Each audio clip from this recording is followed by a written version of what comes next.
Hello dear viewers, support me by subscribing to my channel and share my video if you like it, and also make sure you comment your thought. Now let's start the video. Sansa felt her shoulders loosen for perhaps the first time in years. She stared at her brother. He was cradling a bowl of warm soup in his hands. I wasn't sure you would come. You are my sister. Where else would I go, the moment I was free to come? Dawn's eyes were the familiar wells of quiet sorrow from childhood. Only it was deeper now, but then they'd all faced horror since then. I would have come sooner if I could. Sansa looked at her brother. How is it that you are free to come? I am no longer a member of the Night's Watch. He looked at her, weighing his words. I died, and I was brought back. She wished she didn't know exactly why she believed him instantly. I see. Will they call for your return? No, Jon seemed to frown ever so slightly, clearly not expecting the easy acceptance of his apparent death and resurrection. That was good. What do you plan on doing? You mean what are we planning? Father's ghost would come back to kill me if I didn't protect you. He gave a look at the walls of the Lord Solar of Winterfell they were currently sitting in. Though I'm not sure you need my help, her lips twitched ever so slightly. It's been an interesting month. She turned solemn as her eyes went back to the fire. Do you remember when we were children? When Father let us roast nuts and sit on the rug in here. An old man would send up hot cider and he'd tell us tales of our ancestors. Jon's face was wistful. Sansa had always been more interested in Mother's tales of the South. How foolish she'd been, in so many ways. We were happy then. We never should have left. Jon's voice was rough, a deep timbre, so similar to their father's. Sansa felt the same emotion, the ache of past regrets. Don't you wish we could go back to the day we left? I want to scream at myself. Don't go, you idiot. How could we have known? Jon asked, the sorrow still in his voice. It was as good as saying he thought the same as well, which she regretted more than her stupidity in wanting to go south. I spent a lot of time thinking about what an ass I was to you.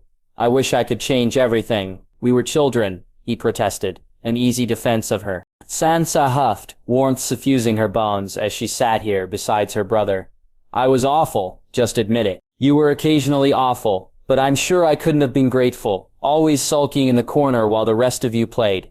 Jon gently joked, his eyes crinkling as he smiled. She felt soft as she felt the freedom to tease, yet needing the answer all the same. Can you forgive me? Nothing to forgive, he replied, so easily as if childhood hurts and insults had been nothing. Sansa let her voice firm ever so slightly, her affection and love for her brother suffusing it. Forgive me, and this time she insisted. All right, I forgive you. He smiled then, and it was like the years fell away, even if for a few moments. She held out her hand, taking his and squeezing gently. Thank you. Sansa swallowed as she considered the situation she was in. The precarious knife's edge she sat on, death and ruin on either side should she fall. Jon clearly saw the change in mood. How do you plan to hold Winterfell? Don't you mean we? His news of White Walkers and terrors beyond the wall seemed far away from the warmth and safety of the room. He gave her a kind look of understanding. Aye, how do you think we can hold Winterfell? Sansa looked at the fire. We need the Lords of the North to acknowledge House Stark as wardens once more. And we have no great victory to rally support from. She tipped her head up. But we will not lose our home again. It is ours, yours, mine, Arya's, Rickon's, and Bran's, wherever they are. Do you have an army? Support? I only know the rumors that a god turned House Bolton to ash. Jon looked at her, clearly hoping for some sort of explanation. She stood, still facing the fire, the heat licking at her. The side of the heart tree exploded. A woman and a man fell out. Rose thought them old gods come as blessings on the eve of his victory. How to describe what happened after? The woman regained consciousness rapidly. She was worried for the man. She feared their travel from the realm of gods had damaged him. Rose ordered Maester Walken to attend to them. He also ordered for a feast to be prepared. The woman was quiet when she was not with her male companion. She asked questions but was polite. On her third day, Rose took her personally on a tour of the grounds. Something happened in the courtyard. Jon didn't interrupt, just silently listened, his brow furrowed in a deep frown. I believe Rose had begun to doubt whether she was God or merely a charlatan. She wasn't. She is one of the old gods. Whatever was said, she took insult. The guards in the yard, their heads snapped where they stood, without being touched. Sansa had been looking down from the window when it had started. It was fast. It took her an hour to clear Winterfell of the Boltons. Just an hour. Those who survived have sworn loyalty to House Stark or agreed to go to the wall. The very ground shook with her displeasure. Jon nodded. Has her companion awoken? No, but Maester Wolkan is optimistic. Sansa felt her fingers want to shake. The name she's given is Daisy Johnson. She stands guard over her companion, spends time in the yard with the men but is rarely without some tome from our library. Jon spoke then. What does she want? Her companion to be safe, cared for. In exchange for shelter, care of the maester and food, she has agreed to protect Winterfell. He gave a slow nod. Is it possible the White Walkers are what have called her here? Possibly. The only people I trust here are Brienne, Podrick, and Theon. She held her hand out, resting it on his shoulder. He's not the same man who betrayed Robb. Jon stood. No, he wouldn't be if you could speak of him and trust together. He frowned. Do you think these gods would help us in the long night to come? If we had a god to stand against the walkers, he didn't need to explain that it would mean hope. I could send for her. Whether she comes or not would be of her own will.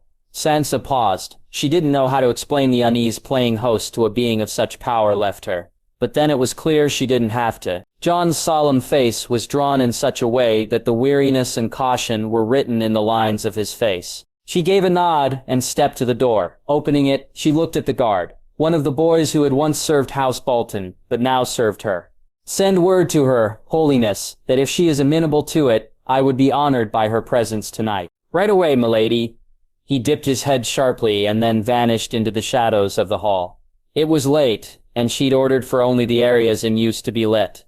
Winter was coming and they could not afford to waste what supplies they had, especially when their position was so tenuous. Jon poured 3 cups of the warmed wine. You'd think the Night's Watch would at least make a good ale. I think they ruined ale for me, for a while. Unfortunate. Sansa wondered at how minor that was. Such a little thing, but it was comforting. How did you come to be Lord Commander? His eyes were so sad. Very well, but I wish to know how you came to be here as well. Sansa had stayed brief, spending little time on the horror and pain. She knew Jon had done the same, but the pain, loss, and trials they'd both faced was unvarnished and hard. It was like pulling poison from a wound. The quiet peace couldn't have lasted. There was a knock on the door. They both turned. Sansa braced herself, and was pleased her voice at least came out strong. Come in! The door was opened by a guard who was clearly in some awe of the person god walking into the solar. Sansa found that for a god, Daisy, as she called herself, was surprisingly human appearing. She didn't look like a norther. Her features looked more similar to those of traders from the east, Yeti perhaps, or even further, especially about the eyes and nose. She was certainly a striking woman, if Daisy had bothered with her appearance, perhaps even a beauty in a royal court.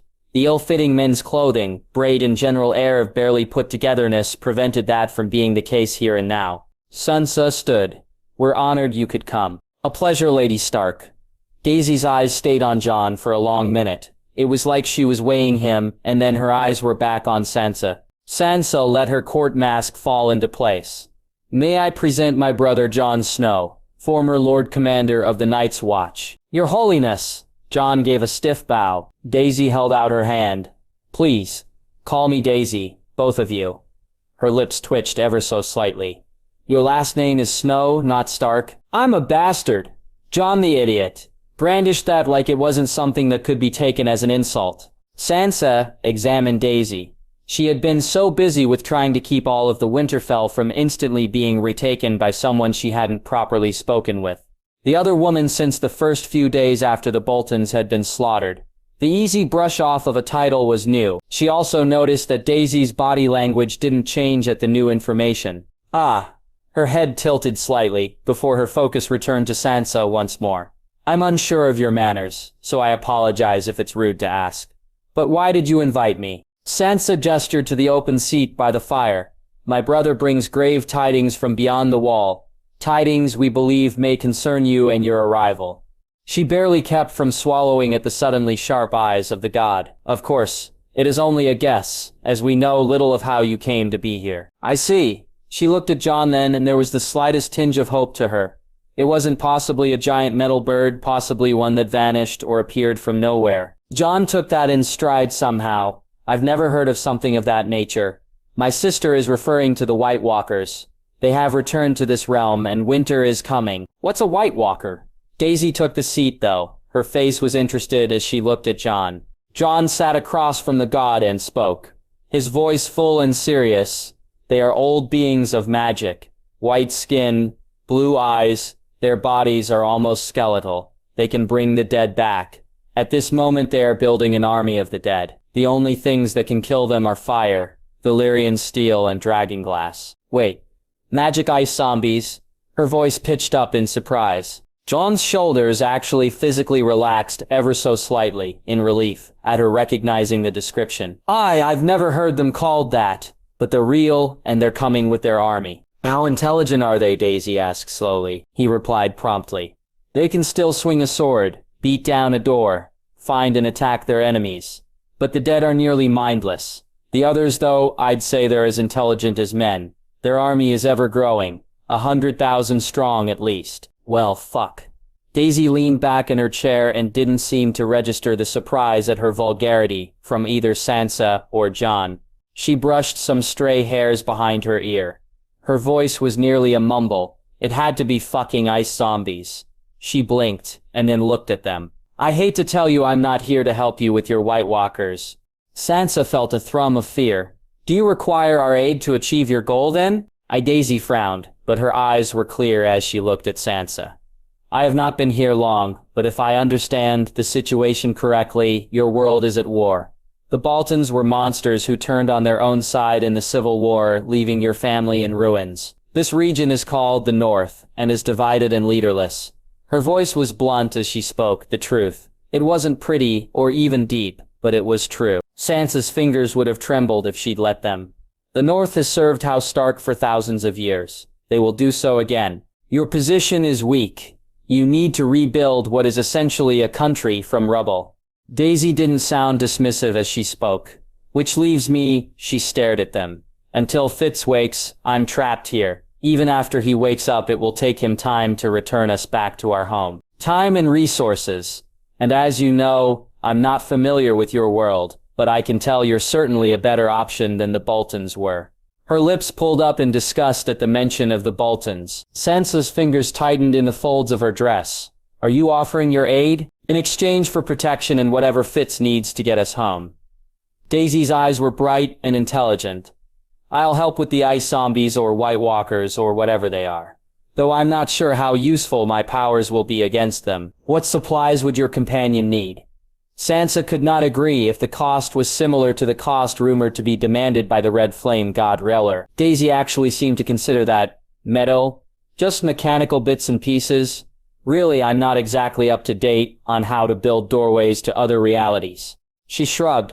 Fitz would know. Will it require blood sacrifice? Sansa asked, her spine as straight as it could be. Daisy blanched. No, she leaned back slightly. No, it's not magic.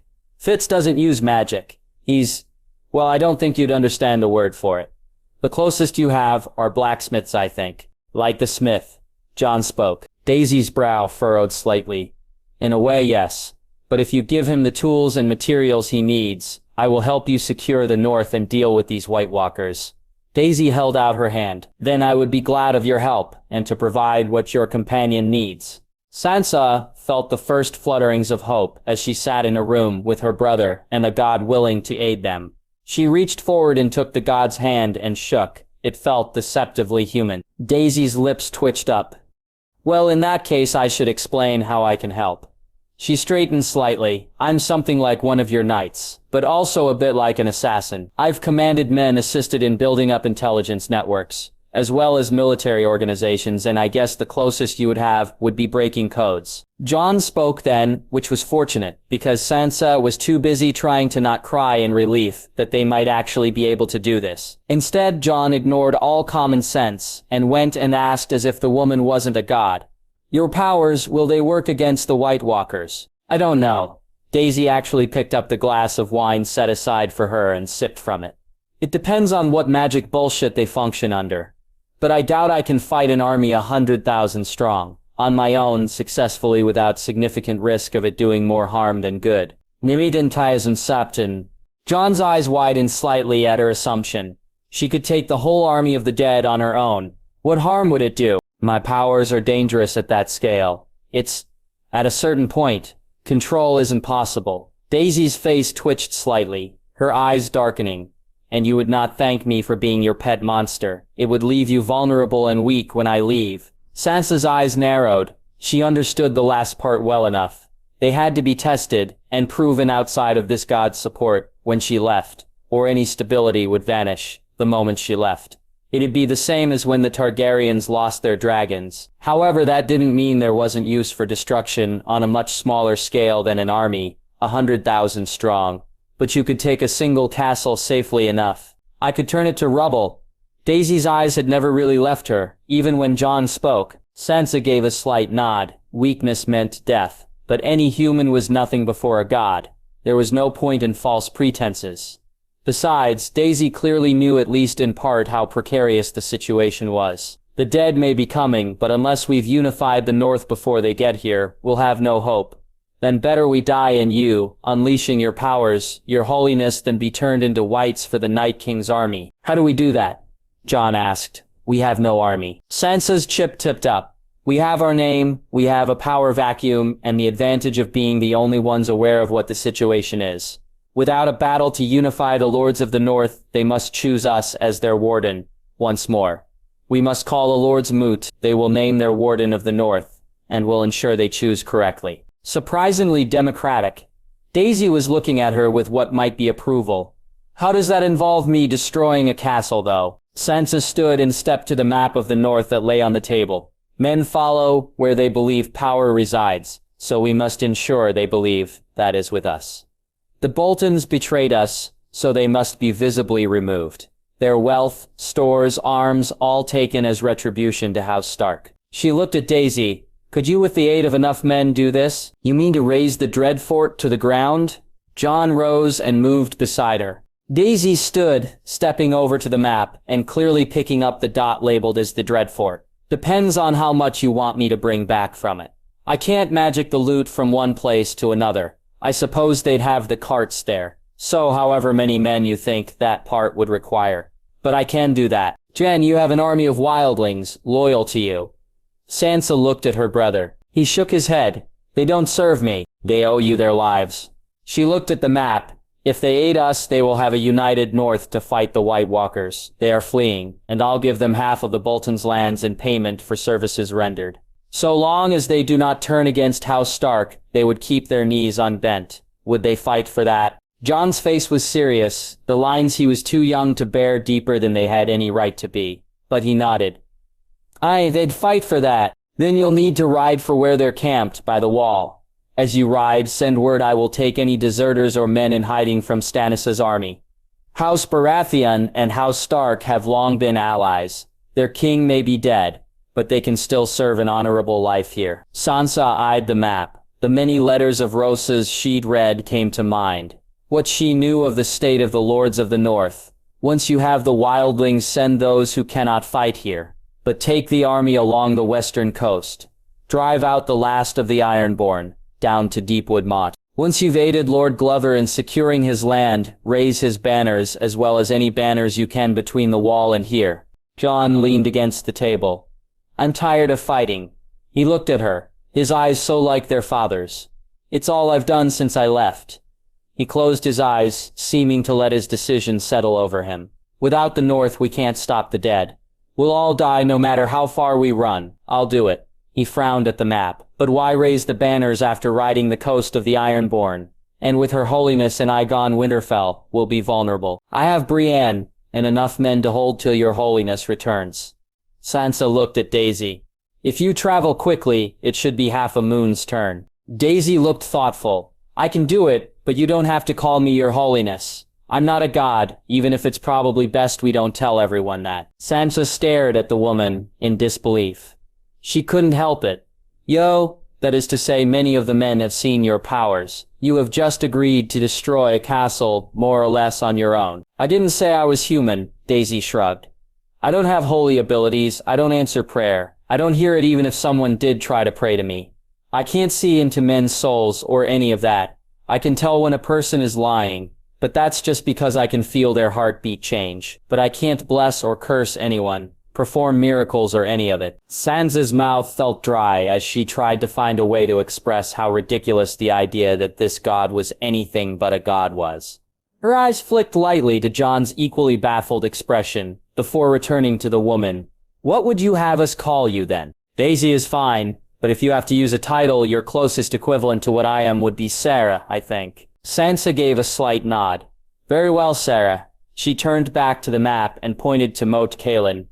Roose has a garrison of Frey and Bolton men here. There's just straddlers and roving reavers, and some still holed up in Glover's land. I may not know the specifics of war, but I've seen Roose's plans. With Stannis defeated, his next priority was securing the moat and using it as a tool to subdue more of the north. A large force will be needed to take the moat. Jon's face drew as he looked at the map. What armies can we call on? Sansa's lips thinned. Of the Bolton forces, perhaps 1,000 will take Stark banners. That and your wildling force is all we have without asking for aid. A request that without a larger army we will not be given on our name alone. That and the Glover host won't be enough for taking the moat. He paused then, his eyes looked up at the god. Unless you are willing to help us take it as well, Sad. Daisy looked thoughtful as she studied the map, her eyes easily flicking between names, with clear understanding. I will aid you, but the more I do for you the weaker your position will be when I leave. Which is why we won't be depending on your services so completely for this. Sansa's eyes narrowed as she pointed to Barrowtown. We demand that House Dustin sends their horde to join in the effort of ridding ourselves of the Boltons and Freys. Jon looked at her sharply. Lady Dustin holds no love for House Stark, likely even has Frey and Bolton men in Barrowtown, and she was the first to recognize House Bolton. Sansa replied without flinching. House Dustin must visibly pay for their support of the Boltons, however they did not aid in the Red Wedding. As such, we demand the use of their men as well as a concession of 50 miles of land to House Sarin. 100 head of horse and 10,000 gold dragons. We'll have to make similar demands on House Fryswell. If our demands are met, they shall be forgiven for their support of House Bolton. Any house that willingly swore to House Bolton must face penalties or we will be seen as weak. It will also give us the men needed to take the moat and secure the north from the west. Jon shook his head. We don't have the men to enforce such a demand. If we don't, we'll never secure the north. The north won't follow a weak house. Jon's teeth seemed to grit as he considered her words. I can secure the western coast and Glover's support with it. But I don't see how the rest of this can work. Not with our current numbers. Once the western coast is secure, the lords of the north will want any Freys gone. If we lead, they should follow. And Lady Dustin isn't an idiot. If we succeed in truly regaining the north, she can't afford to be in our disfavor. Sansa looked to the god. However, I do not have a head for war. What would be your advice, sir? Daisy looked at the map. You're right to start acting as a ruler. And the more small victories you gain, the more support you'll find. But you'll need to form your council soon. Your brother and I are not enough. People who know how to handle the politics of all this. Your plan sounds smart, and you're right, you cannot leave traitors unpunished. And besides this effort to grow our forces and rid ourselves of invaders, what advice would you give for the rest?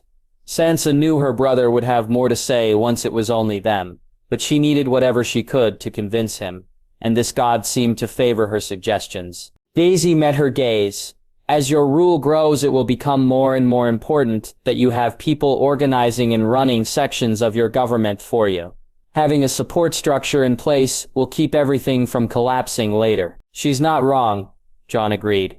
I had Sam, a few of the men, but not enough in leadership, in the old guard, and I paid for it. Daisy picked back up from him.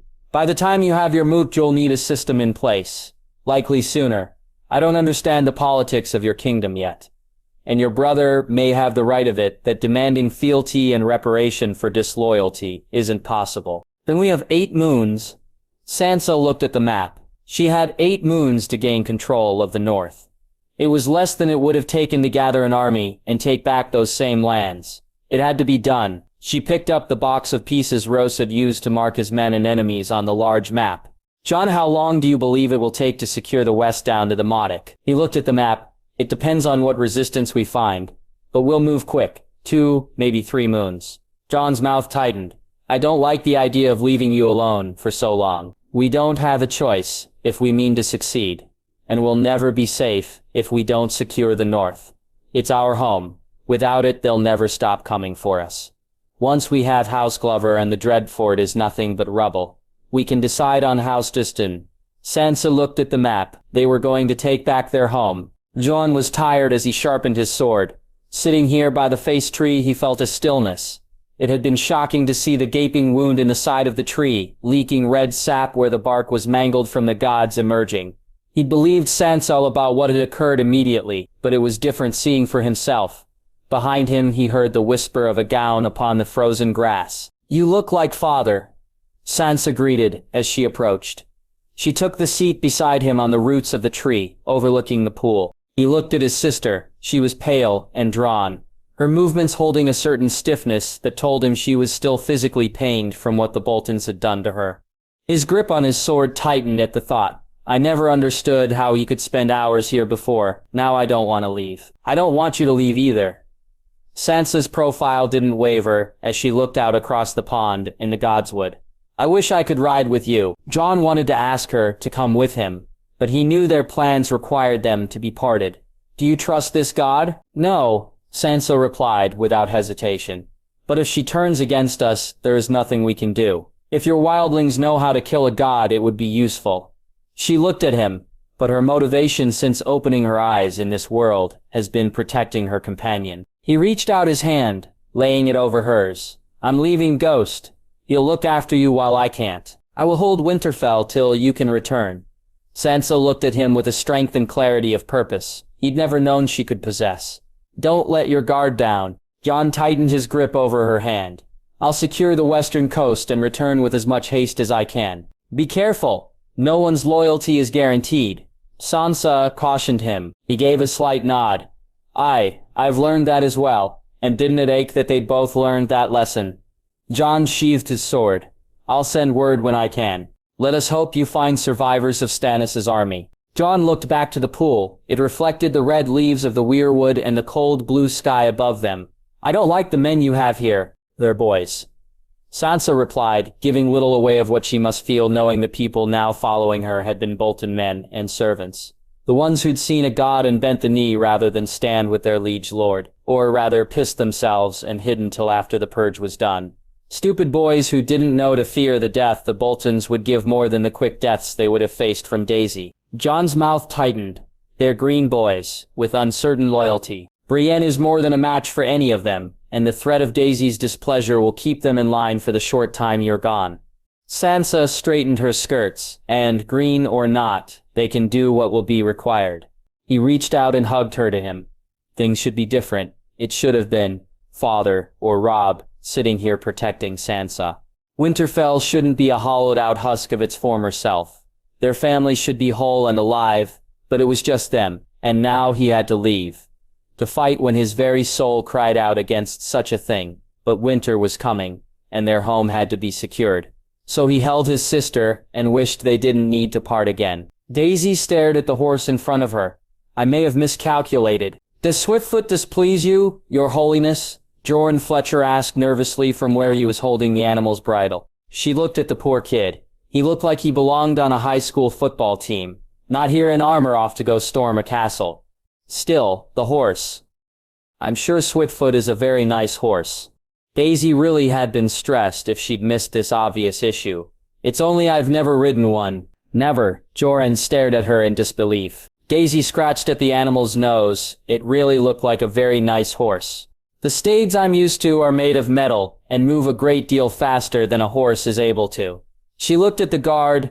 Should I ride with someone else for the first day till I'm used to it? That would be. His face went bright red. She sighed, in other words, inappropriate. Right. Well, which side do I use to get on then? The left, your holiness. Jorah's spine straightened. Daisy gave a nod and stepped to the horse's left side. Grabbing onto the saddle with one hand, she slid her foot into the stirrup and swung herself easily up onto the saddle. She adjusted her position on the leather seat. Somehow the horse was wider than she'd been expecting and slightly higher, but she felt reasonably safe in her seat. At this height she'd easily be able to catch herself if she was thrown. So how does one control the horse? She looked down at Joran. Joran was gaping at her with the look she was quickly learning meant she'd done something they considered vaguely divine. He opened and then shut his mouth. You've truly never mounted a horse before. No? She petted the animal's neck. 6-year-old her who'd longed to just see a horse would die happy knowing her older self was going to ride one. He gently handed her the reins he'd been holding for her. Swiftfoot is a good horse. She'll do as you tell her with your legs.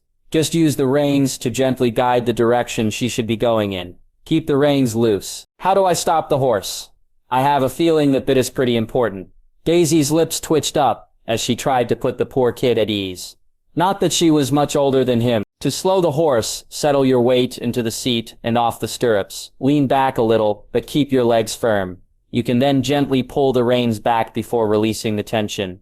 Keep in mind the reins are for direction, not controlling. Joran stepped to a different horse and swung himself up into the saddle. He gently guided his animal beside hers. Now for moving your horse. Make sure you keep both of your feet placed in the stirrups. Daisy glanced at her feet and adjusted them slightly. She had a feeling she was about to be holding most of her weight with her legs. Which joy! She was about to be thankful for all those hellish squats May had made her do. Right. Now what? Sit deep in the saddle, you don't want to be tense. The horse'll know. Careful not to pull back on the reins at all. Then give Swiftfoot there a gentle squeeze with your lower legs. No need for kicking with Swiftfoot, she'll listen to gentle bumps. Just sit tall and straight, head up. Keep your weight firmly on your heels.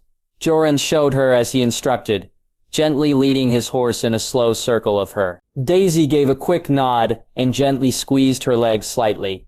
Time to learn. She had maybe 20 minutes before they were leaving for the road. But well, all of her training had been done on a miserably tight schedule, and she had super soldier serum in her veins now, which at the least better help with the sore muscles she was accepting were going to be her lot. Hopefully. Daisy gently encouraged her poor horse abreast of Jon Snow's steed. She was painfully aware she looked like a sack of potatoes, next to the other men. Lord Snow. I'm not lord of anything, Sarah. Not anymore. Jon replied as he slowed his horse slightly. She did her best to mimic the rising and falling motion the other riders were doing with the motion of their steeds. I had some questions on the wall and the wildlings. I will answer what you wish to know. He was a Solomane. Easy to read. However, with his restrained but heartfelt emotions, it was clear he didn't trust her and hated leaving his sister behind. Daisy looked at him. First, you look like you're marching to your own grave. Are you? I hope not, though if I die, I don't want to be brought back again. He did have a similar look to him as Coulson. Daisy wondered at what magic they had in this realm. Being brought back if you're gone too long, it isn't something I've ever heard of going, well, do the gods often bring back the dead? Jon asked, his face drawn. No, Daisy considered the several humans brought back from death. I've met 2 humans brought back by gods, or something like a god. Both were used as vessels by whatever it was that brought them back. And Hive, there wasn't anything left. Oh. Jon looked forward. It's not natural. Daisy couldn't help agreeing. It's not. She shifted slightly. Sweet Jesus, she was thankful for the serum at this moment. Her thighs would be jelly right now without it. So what exactly is a wildling? Jon found that, for a god, Daisy was surprisingly curious. He hadn't been forced to talk so much in years. Not that she'd forced. She'd just been curious. It was no wonder the gods were no help, if one of them knew less than nothing about the world of men. Though perhaps that was to be expected. He was silent now as he listened to her asking the men questions. He couldn't fault her questions. But it was odd. She was clearly well-spoken, educated, moved with a certain grace, intelligence, and yet she didn't know how to ride a horse. Of course she was picking it up fast. Only a day's ride, and she was riding like perhaps a young person who'd been skipping some of their lessons. But to be there in just a day, and she hadn't slowed or shown any of the signs of distress new riders so often showed. As they came up to a small clearing along their road, Jon pulled his horse up while signaling the men to halt. We'll set up camp here. He swung himself from the saddle. Jon pulled his travel equipment. He watched out of the corner of his eye as Daisy easily swung her leg over her horse to get down. Only her other leg didn't catch the weight, which was stupid. Of course it hadn't. It was a common occurrence in new riders. John stepped forward in panic. It'd be too late to catch her. Only he didn't need to. She had barely slipped from the saddle when her hands shot towards the ground and she floated for a second. The light snow and twigs below her were blown away by an invisible force, and then she landed on her feet with a laugh. Are you unhurt? John found himself asking stupidly. It was clear she was fine. Daisy adjusted the cloak that became somewhat twisted with her fall. Fine. She was patting the side of her horse. With the easy motions of a soldier used to packing lightly, she untied and then pulled her travel pack off of the back of the horse. John gave a slight nod. Well then, he shot a glare at the men. Get to work, we'll need the camp set before nightfall. As they sat around the fires, their party ate their rations of dried meat and bread. It wasn't much, but they'd chosen to travel light, and at only 100 men it wasn't a large party. One of the men looked at Daisy and spoke with quiet reverence. What are the other gods like? Which ones? Daisy looked at him, a faintly amused air to her, which she'd taken traveling rations without comment or complaint. John had half expected he'd have to send the men to find something suitable from the inn, 2 miles up the road. The man flushed slightly at her full attention. Well, what about your sort? The old gods? I'm not sure if I am one of your old gods. I could be, but it's not a title I've heard before. Daisy shrugged slightly, but then grinned before resting her hand on the ground. Her eyes closing. At first nothing happened, but then the men made noises of shock. John realized it when the snow upon the ground began to melt. His eyes widened. Ripping his leather glove off, he reached down and felt the earth. It was warm like a summer day, and the tickle, a faint tremble like the flutter of a bee's wing or the purr of a cat against his fingertips. He looked at Daisy, expecting a sign such a feat had exhausted her. Instead, she just raised her hand, eyes opening easily. I may not know if I'm one of your old gods, but I think I know who your 7 are. The Asgardians are ruled by Odin the All-Father, which I think makes him your father from the 7. I've never met him, but it's probably a good thing I haven't. Why? Another of the men asked, his voice off. Her face was ever so cocky as she replied. He sounds like a dick. His son Thor, your warrior, probably. His soup's cool. She seemed to realize no one had understood the last bit. Thor first came to the realm I call home several years back. John sat quietly beside Daisy, his mind still on the great battle she'd described between gods and men, and monsters. He stared past the hot coals, into the dark night. Do you ever get tired of the fighting? Of course I do. Daisy pulled her cloak tighter around her. But what's worth fighting for will always be worth it. He thought of his sister, his black brothers, and every man, woman, and child in the north. I don't know how many men I've killed, but it never stops.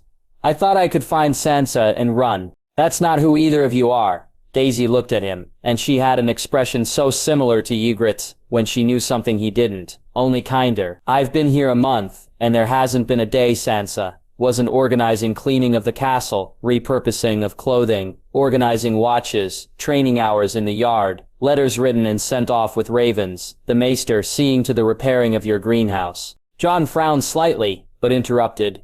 Greenhouse. The giant glass building you have plants in. What do you call it? Daisy looked at him curiously. Glass house, John replied. She hummed. Ah, well, what I mean is your sister is building something. And if you've been Lord Commander of something and only left after you died, you're the same sort. That said, vacation is a thing. You know, going to a place that's out of the way and just like sleeping in and reading or doing nothing for a few weeks. Please say it's a thing here. It's a possibility for some. John wondered if small folk going to a tourney would count as a vacation, but probably. Daisy nodded. You need one. She looked thoughtful. You'll do no one any good if you burn out. There isn't time. John prodded the fire with a stick. There never is. She made a soft humming sound. When you return to the castle, I'll make sure you get at least a few days if you want them. Daisy frowned. It never stops though. I doubt it will. I've always thought of it as, coding would make no sense to you. Like your beard, I guess. You cut it, but it always grows back. So you keep cutting it. Does the fact it'll always grow back mean you're going to stop cutting it? Killing isn't something so small. How small they must all be to her. Daisy didn't disagree. It isn't, but it won't stop. There will always be some new threat. I was fighting Krennicoms, gangsters, and a weird planet of pimps. She clearly saw his confusion. Immortal recorders of history, criminals, and the people who sell prostitutes. They also did a lot of gambling, but it doesn't really matter who or what they were. Because before that, it was the Confederacy and Hydra. Before the Kree and before that Ida with the Framework and the Watchdogs. Before that it was Ghosts, Hive Lash, Hydra, always Hydra. The ATCU, the Inhumans, Traitors, Hydra, Centipede, Reyna, my dad Garrett, Ward. Probably more I'm forgetting. And look at me now, I'm fighting a war for you. And apparently there's ice zombies, she scoffed. But it's what protectors do. They pretend as long as who you aim to protect lives, it won't stop for long. And who do you protect? Jon asked, though he felt a similar soul in this god. She didn't speak of what must be past foes defeated with pride, just exhausted finality. The light flickered across her face. I wanted to protect the world, but in the end I think I was just trying to save as many as I could while keeping the people I loved alive. How many worlds are there? Because he'd gotten that from her. That the gods saw what he thought of as home as nothing more than some out-of-the-way realm. Her curiosity and lack of knowledge simply affirmed that the gods didn't care for them. Daisy sighed, looking up at the stars. An infinity of them. I'm not the one who'd know a better answer than that. Fitz will, when he wakes. Is he your lover? Jon asked, cautiously.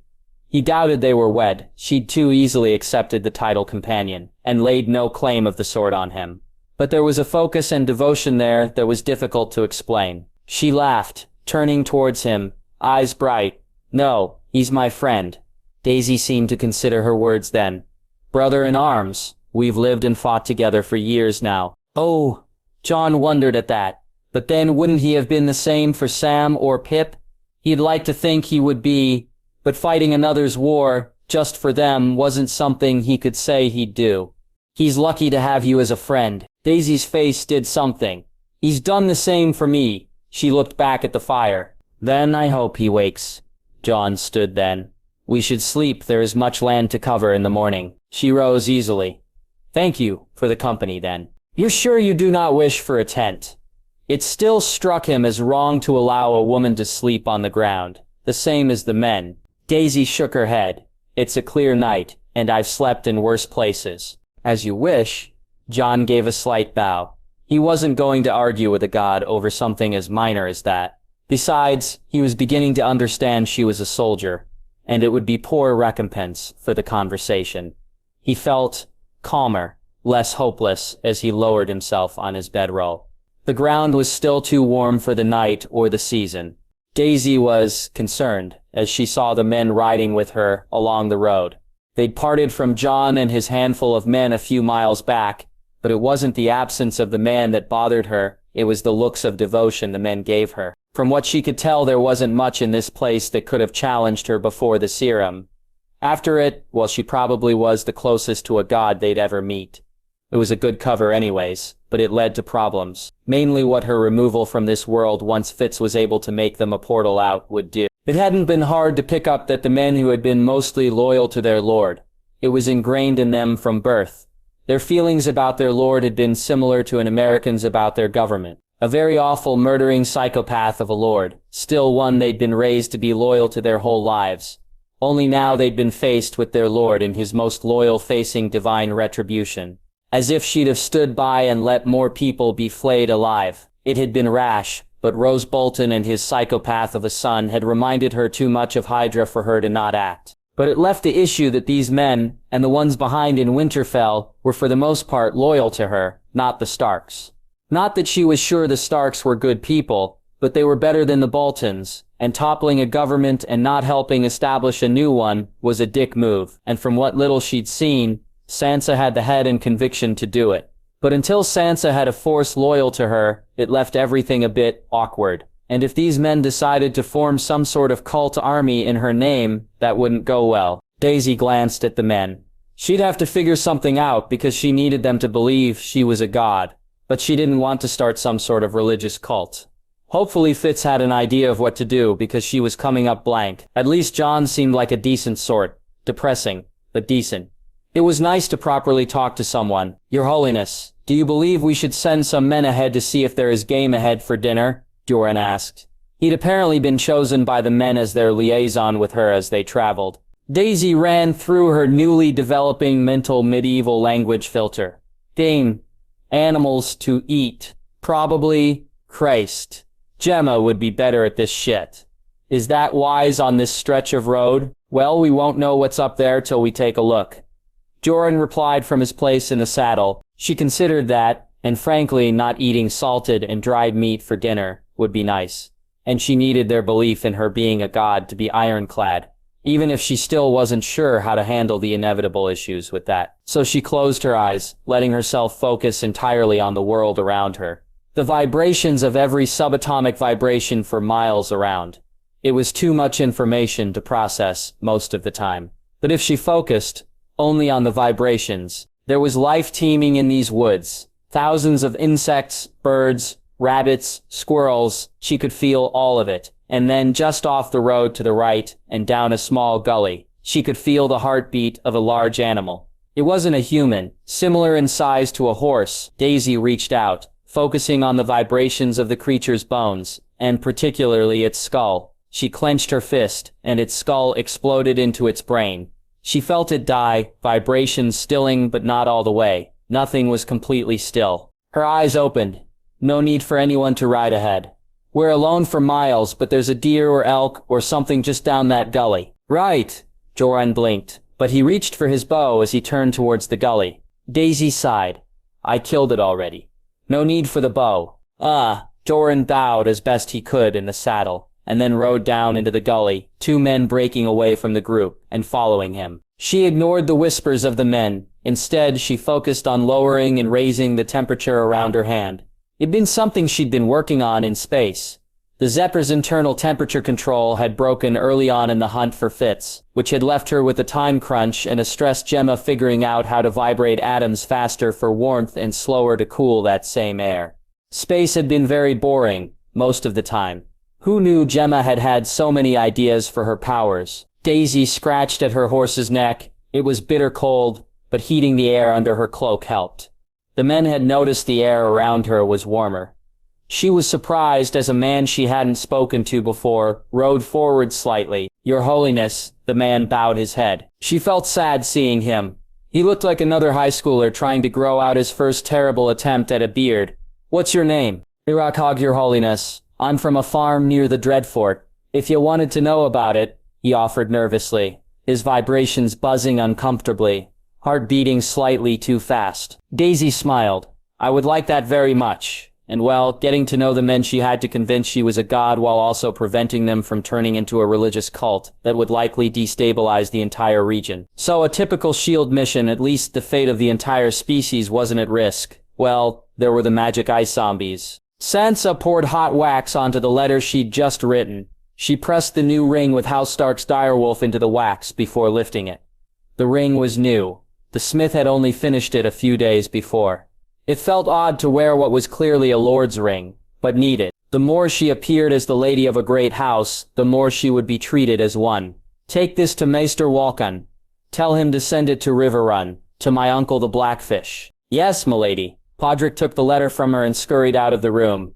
She let out a soft sigh and then pulled out a fresh sheet of parchment and set her quill to the page and began to write. Lord Wyman Manderley, her quill neatly scratched over the parchment as she wrote out the man's many titles, reiteration of their family's long history together, filled with praise for their house's loyalty. She ignored the fact the Manderleys had recently pledged to the Boltons. The Manderleys were too important for feeding the North for her to be willing to do anything to them for it. Their position also left them trapped between Bolton loyalists. Pledging to the Boltons was likely the only thing that had saved them from swift annihilation. In the wake of the fall and utter ruin of the traitor house, Bolton, the North has been left unprepared for the coming winter. Ahead of the Lord's moot that I have called to determine our future, I request that you send a representative to Winterfell to discuss an increase in trade to Essos. If we mean not to starve, we must address the ruin of our food stores now. Any delay will be disastrous to the people of the North. House Stark is willing to invest a sizable amount into the purchase of grains. Sansa continued to write out the possible profits and benefits of aggressively beginning trade now. She needed House Manderley's support. They were one of the largest and certainly the richest house in the North. Their support would be invaluable. Also as a sign of favor to their house, as well as a convenient method of acquiring assistance from non-Bolton men, she continued. It was a sign of trust, and an offer of allowing manderly influence into House Stark. Trust she didn't feel, but preferred over continuing to have only former Bolton men. It is a small matter, but Winterfell has found itself without essential. Due to our house's long friendship, I would offer the position to a man of your household, or a man of your recommendation, as well as positions for any small folk looking for honest work. From there it was just a matter of finishing with the closing niceties, and signing it. Sansa took a deep pleasure in signing her name Sansa of House Stark. She set her quill back into the pot and lifted her dish of wax, pouring and then pressing her seal into the hot wax once more. She leaned back. That was that. Then there was the matter of the other letter. She stared at it. She'd done her best to imitate Rose's hand. That, as well as the seal of House Bolton in pink wax, made it as convincing of a forgery as was possible. But it could go badly if it was discovered she'd committed this fraud. On the other hand, if it worked, it would guarantee House Umber's loyalty. If it worked, she'd be forgiven for the trickery, possibly praised for it. If it failed, it'd be a hammer to discredit her. In the end, it was no choice at all, which left the last matter she intended to see to, before leaving the Lord Solar, and seeing to the business of running a castle, a small but growing army, with only a quarter of the staff required for such a task, not to mention her efforts to get as much of a crop planted as possible before winter truly started. Everyone could taste the coming winter in the air. There wasn't much time, if any, to wring a last harvest from the ground before it was too late. With that not particularly pleasant thought, she began to draft an official line of succession for House Stark. Half the houses of the North were having succession crises, and she would not risk it happening to her family. She paused, staring at the page. It needed to be written as if the Starks were still wardens, not kings. The lords of the North would not risk, nor could they afford to remain in rebellion against the crown. If they could be persuaded to name House Stark their liege lords again, it would mean submitting to Lannister rule, for the length of the winter at least. So she penned out the line of succession for the noble House of Stark. Within it she referred to Jon as Jon Stark. He was her heir. If Bran still lived, he would become Lord Stark upon his 16th name day. The same for Rickon, if he should be found and Bran lost to them. Should she die without issue, and neither of her baby brothers returned. Arya inherited. Should Arya also not be found then? Jon, she placed herself as regent. Should Bran or Rickon be found? Jon as regent, should she perish. The line was clear. Bran, Rickon herself, Arya, Jon herself.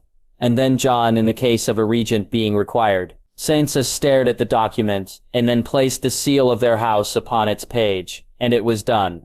Perhaps not the most secure method of securing the line of succession, but it was something she could solidify with time. In the meantime, she would have to ensure Jon was legitimized. He was a Stark and should hold that name, no matter who his mother was. It risked the lords choosing Jon as Lord of Winterfell and Warden of the North.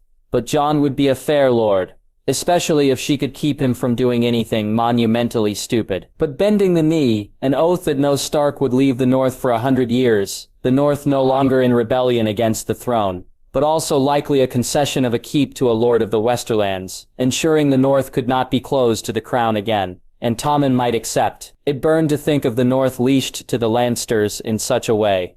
But the North didn't have the strength to fight the South and the dead, and it would give them precious time to rebuild their strength before summer returned, and with it an appetite for war. It was necessary. She stood and left the Lord Solar. The hall smelled clean, the filth of the Boltons freshly scrubbed away.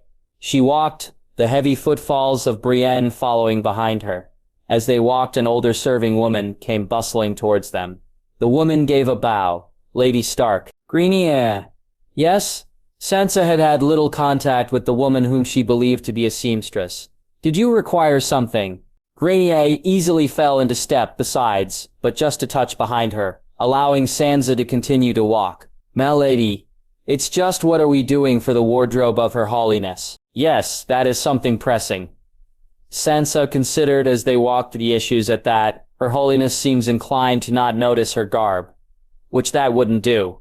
Leaving a god to walk around in Rose Bolton's things was unacceptable.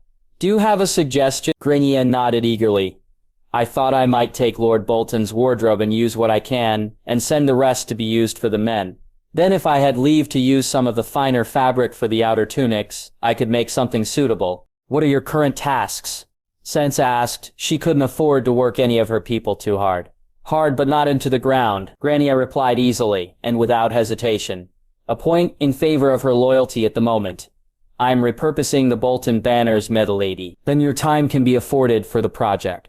Sansa allowed as she considered the constraints. 2 outer tunics in a men's cut, but tailored for a woman's body. Use the linen from Rosa's chests to make a week's worth of shirts, breeches, and small clothes. Repurpose the fur as needed to make a proper cloak for her. Grania's eyes lit up. I can do that, she beamed. I was thinking silver or gray with red weirwood leaves as a pattern. Sansa gave a slight nod. I agree. I expect to see your work in the evenings. Of course, m'lady. Grania curtsied. Sansa turned her attention away from the woman as she continued on her way. The lords of the North may still be loyal to House Stark, but loyalty would mean nothing if she wasn't strong enough to claim that loyalty. She had much to do, and not enough time to do it. Daisy had come to the conclusion that killing the Boltons had been a far better choice than she'd thought.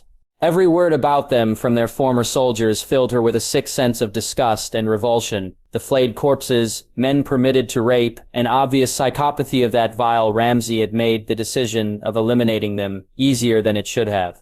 But the more she learned, the more she was sure she was glad she'd done it. Not that she'd personally killed Ramsay. She shifted in the saddle, her legs only ached a bit. Unexpected perk of the serum, her eyes were focused above the tops of the trees. That's the Dreadfort then. Aye, your holiness. Hogg touched the hilt of his sword. We come out of the trees around the corner. You'll get a proper look at it then. Daisy glanced at the men. Joran, make sure the men stay behind or beside me. None of them need to die for this. Your holiness. Joran pulled back to give directions to the men. She squeezed her legs tighter, her horse speeding up into a quick trot. As she came around the bend, she took in the great jutting fortress as her shoulders fell back. The dread fort lived up to its name. The towers looked like great sharp teeth reaching into the sky. The light turning its walls nearly to red in the light of the fading dawn. It looked every inch a cursed place. Her fingers tightened around the reins. It'd take a lot to turn something that massive to dust. She could do it. Knew she could down to her bones, but not cracking the earth open beneath it when she did so would be the trick. The approach was silent, save the noise of the horses and leather as they rode up the road to the great gate of the fortress. Daisy pulled up her horse, a stone's throw from the gate. She gave a slight gesture to Joran. Hopefully the man knew what to say, 'cause riding up on a castle and demanding it be looted, and everybody volunteer to go be prisoners, or join up, wasn't exactly SHIELD protocol. Wasn't even close to being in the book. She'd fix that when she got back. Whole-ass chapter on what to do in a medieval hellscape. Joran proved to have a brain as he cupped his hands and shouted, "Open the gate on behalf of House Stark and the old gods, and bend the knee that you might be spared." There was a sound from up on the wall. Daisy barely caught the arrow in the air, turning it to splinters before it could pierce Joran's throat. She sighed. Right. She reached up, finding the vibrations of the gate. The great gates that had likely stood for hundreds of years, shattered in a rain of twisted metal and splinters. With her hands already facing their party, it was far easier to shatter the replying hail of arrows. Daisy swung herself out of the saddle and stepped forward. She looked up at the wall. The fear of the men was tangible to her. She could feel their hearts roaring, and the fumbles of their fingers. She raised her voice enough to carry. Get the man in charge down here before I bring this entire castle down with you in it. Daisy didn't take her eyes away from the threat ahead of her, but she spoke conversationally to the men behind her. They've sent a man to fetch whatever man is in charge here. It shouldn't be long now. Right, Your Holiness. One of the men choked. This definitely counted as proof of divinity, as far as they were concerned. The wait was tense, but slightly awkward in its silence. Seizing castles was meant to be a bit more, well, important, maybe. Daisy had never been a fan of period piece films anyways. She stood steady as a man came rushing into the courtyard behind the now broken gate. He had maybe 50 men in full gear behind him, shields held up as they formed up in the courtyard. Daisy sighed. Fine. dramatic it was. She'd been practicing lines in her head during the ride at least. "Joran Hogg with me. The rest of you stay here till they've surrendered." She didn't have to bother with checking if they followed her orders. She could feel it. Endless meditation time had benefits. Stepping forward, she let her powers bubble beneath her feet, the ground rumbling with every step. Daisy ignored the cries and screams as she walked through the arch of the gate and out through into the courtyard. Daisy eyed the older bearded man clearly in charge as she came to a halt. Some feet in front of him. "I assume you're in charge." The man stared at her in horror. "Bow before her holiness." Joran urged the man to do as instructed. She emerged from the heart tree of Winterfell.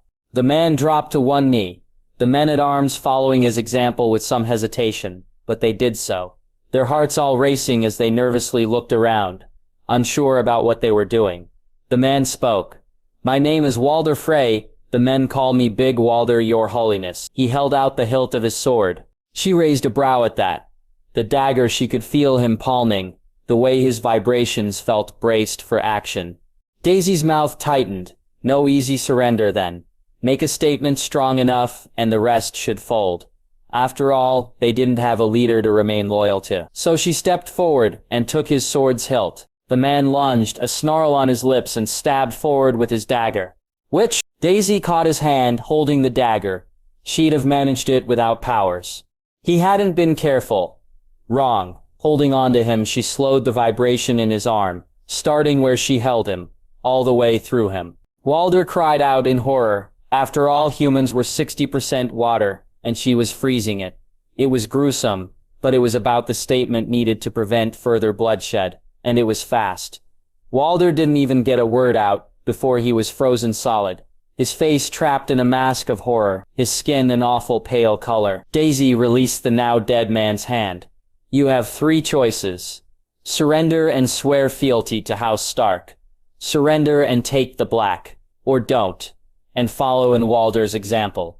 She held back her disquiet over killing like this. "Now who is in charge?" Sansa measured her new captain of her guard, and master of arms. Davith Bower was maybe 30, with a certain hardened edge to him. "Do we have the men to spare to send a party of 5 to meet with my brother on his journey from the Wall to Deepwood Mod or not?" "Strictly speaking, we don't have enough men, as it is, milady." Bower scratched at his head. "I could maybe spare 3 if it's that important, though." She stayed still, not a twitch of self-doubt. "It is that important, and these messages are too large for a raven. I'll go fetch the men now if you want, milady." Bower tipped his head. Sansa gave him a nod of consent. "If you would." It wasn't a question. He was gone in the swish of a cloak. "Lady Sansa, are you sure it's wise to leave us so vulnerable?" Brienne asked once Bower was out of earshot. She touched the flap of the leather satchel she'd placed the correspondence she meant to send to Jon.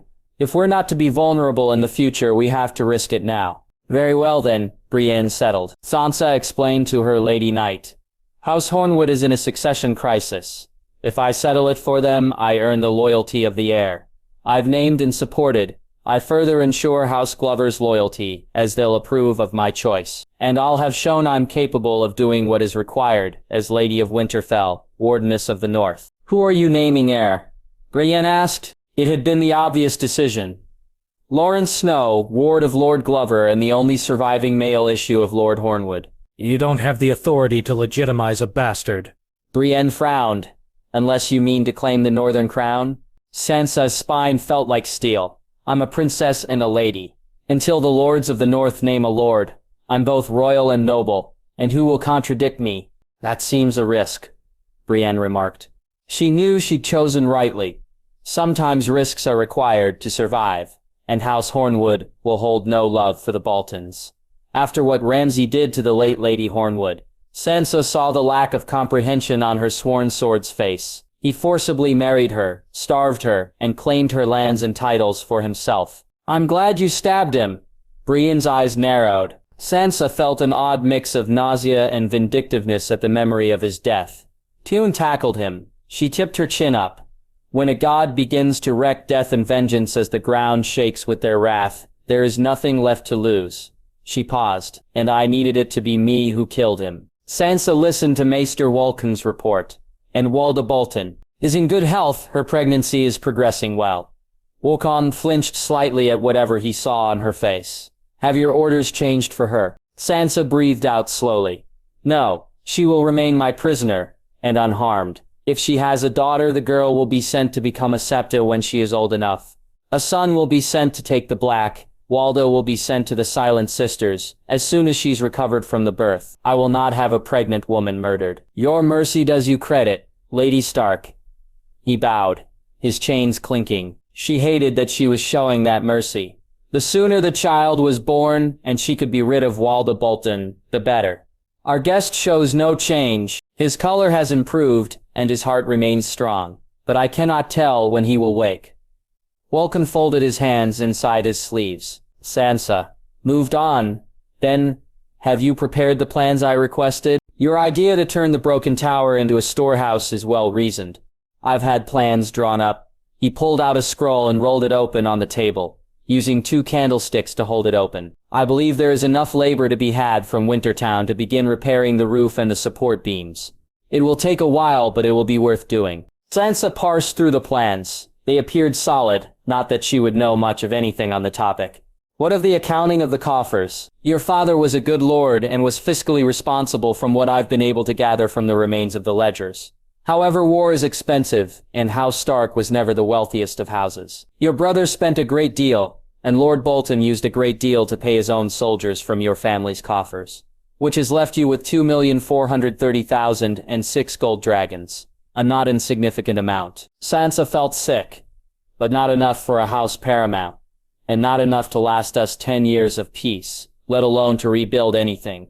So that was another thing to desperately repair. There was the Iron Bank, but it was nearly ruinous news. Even if they could get an army, those funds wouldn't last 3 years under the strain required as a house paramount in winter. Forget a house paramount under the strain they were under, and in a region as ruined as the North, with a war on their doorstep. No, it's not. Maester Walken at least refrained from adding anything to that. She pressed her hands against the front of her skirts, and the letters between Lord Bolton, Lord Risewell, and Lady Dustin. I've found my records of letters I sent between those houses, as well as some few more missives, but not as many as you had hoped, my lady. Wolcom replied. Sansa remained calm. It was all she had. If things continued in this way, she would be forced to request aid from Lord Baelish, no matter how she felt about the matter, and he would provide it. He needed her for his goals, and he had both gold and armies now, as well as regent for Sweet Robin. Thank you for being so prompt in your work, Maester. If you require anything else, Lady Stark. He waited for her decision. She shook her head. No, that will be all for now. It would seem she had no choice but to make an example of Lady Dustin and Lord Riswell. Jon wouldn't like it, but it needed to be done and would be their only hope of stopping the financial bleeding. If it was summer, there would have been options. Taxes and careful stewardship might have saved them, but not with the dead coming and winter on their doorstep. Lady Sansa, do you still wish to speak with the Master Huntsman? Brienne asked carefully. Sansa turned, as calm as she could present herself. Of course, we need to bring in what fresh meat we can before the snow falls in earnest. Lady Stark. Brienne held open the door for her. Sansa gave a ghost of a smile to her sworn sword. It could be worse. Her lips twitched slightly. Dragons could be burning the countryside. Quite fortunate dragons are gone then. Brienne replied. Daisy stood by the face tree of the weirwood. The vibrations here were strange, a low song creeping through the roots. It made sense something of the kind would be what had pulled Fitz and her into this reality. She had no interest in having to quake her way out of a tree again. It hadn't been pleasant, and the sept had taken days to get out of her hair. The panic of not being able to breathe had been the worst, though. But standing here, it felt cleaner than it did inside the Dreadfort. She never wanted to step foot inside that castle again. The smoky torches were held up by human arms mounted to the walls. Sure, those arms were nothing but bone, but it was disturbing, especially the scale of how many human arms there were. That wasn't even getting into the flayed and preserved skin. She had suspicions about what sort of leather was used for some of the chairs. The week it had taken to loot this place to the ground had been exhausting. Your Holiness, Joran asked, cautiously, the deep reverence in his tone that had begun around the time she'd frozen the 10th man who'd blatantly lied to her. She looked away from the tree's gaping mouth, leaking red. Yes, the loot train is prepared, and the prisoners are gathered. Joran bowed at her attention. Daisy sighed, and the people of the village. A little over half, your holiness. Joran replied. He hesitated slightly, but then continued. I believe given some time more may choose to leave. Until then they are willing to protect what goods we are unable to carry with us. But with no lord here it's not dependable rightly. She stepped forward and set her hand on his shoulder. Well done. Daisy eyed the poor guy who'd stepped up as her second in all of this. Let's leave. She squeezed his shoulder and then walked past him towards the castle. It wasn't a long walk from the God's Wood through the Dreadfort, out into the courtyard, and from there to the road beyond. But it felt long. She felt like the ugliness of the place stuck to her. Daisy took in the loot train. It was full of wagons and carts. 552 men at arms now, sworn to House Stark and returning to Winterfell with them. But after the animals, the villagers and laden carts, it was a massive undertaking.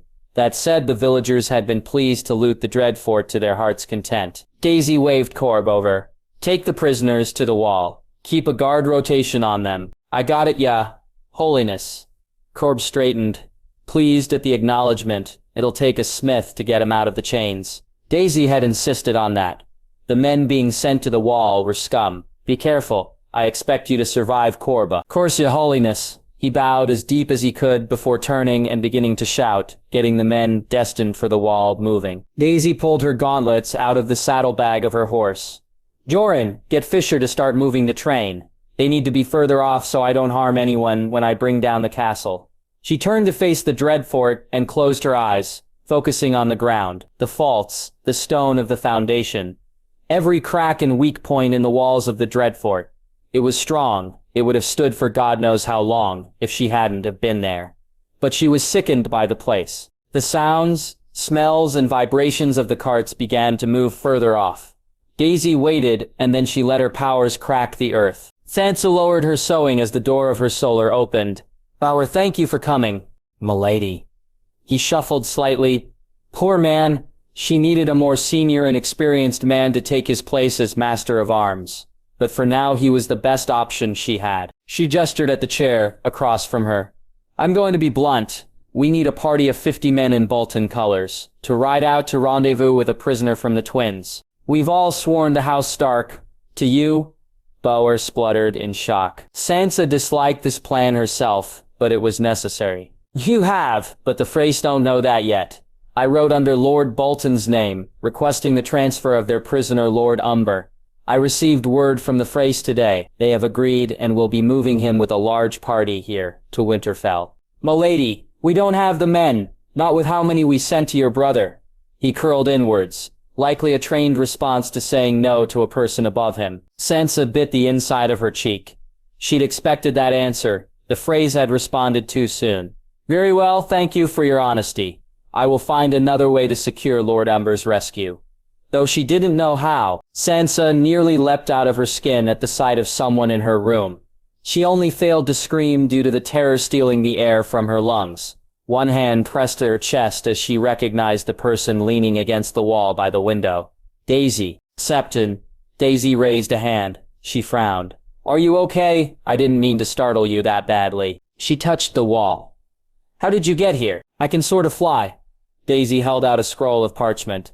I brought a list of what we looted out of the Dreadfort, which, the local peasants were very enthusiastic about stealing everything they could carry. She blinked, but nodded, moving to the table with wine on it. It's done. Yep. Daisy moved forward and poured wine into Sansa's cup. But I assumed you'd want news of what happened before everyone just shows up here. Sansa accepted the drink. Thank you, that will certainly be useful. She paused. Do you have 50 men you can spare? I can spare that many. I picked up quite a few new men. Although that is a problem I may have caused faster than I was expecting it. Daisy's face twitched. Their loyalty is focused on me. Sansa felt a shiver down her spine at that. She knew exactly how dangerous it was for the loyalty of men to fall away from House Stark, but a problem she had already been aware of. Why faster? The men at the Dreadfort weren't conveniently willing to rush to their deaths if they were truly loyal to the Boltons. Daisy showed open disgust. The torches in their castle were held by human arms. Horrible doesn't go far enough to describe it. She took a seat, nauseous at the reminder of the truth of the Boltons. My ancestors should have killed them all. You're not wrong. Daisy crossed her arms, leaning against the wall.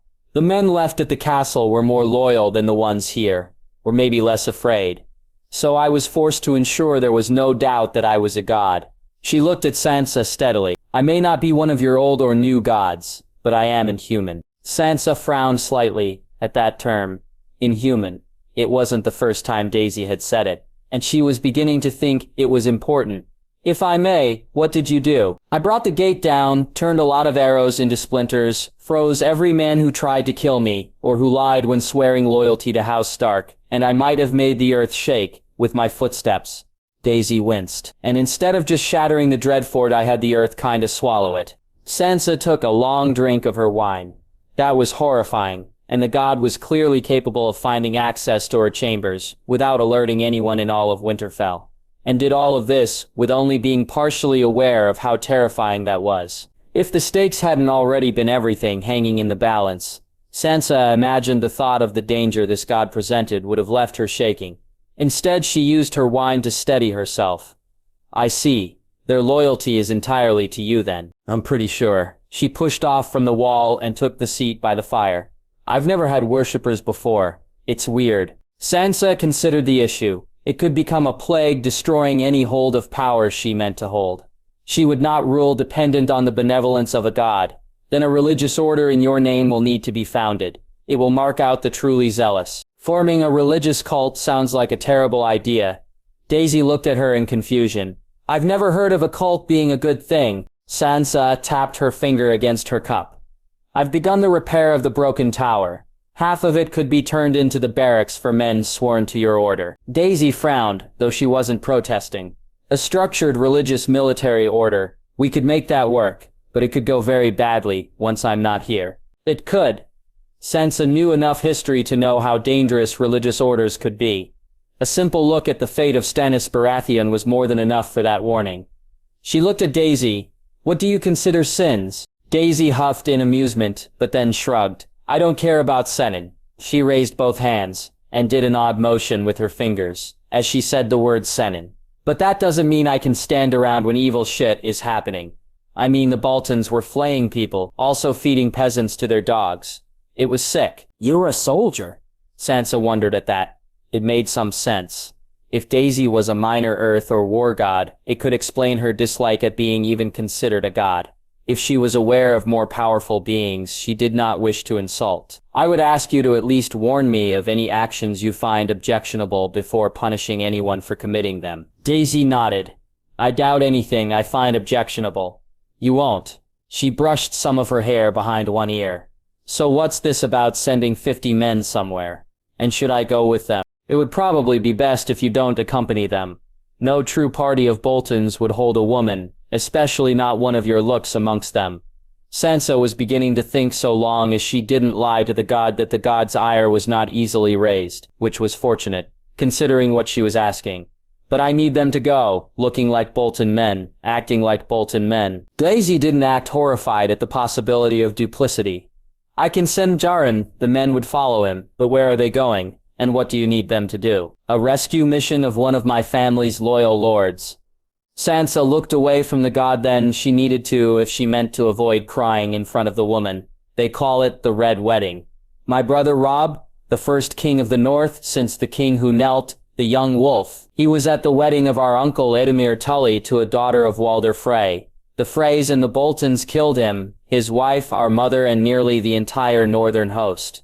Lord Umber, though he is called the Great Son, was captured and has been held by the Freys ever since. Daisy made a soft sound. I'm sorry, I'd heard of it from the men. You don't need to explain more of it, if you don't want to.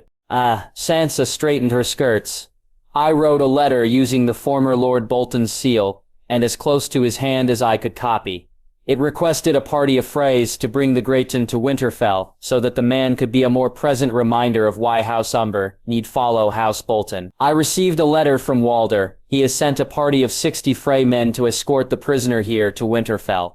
If a party of Bolton men were to take hold of the prisoner and bring him here, he would be safe. I could return him to his house and family. It may be a lie and murmurs show, but it is the only choice apart from mounting a siege of the twins. Smart plan, Daisy replied without an ounce of judgment.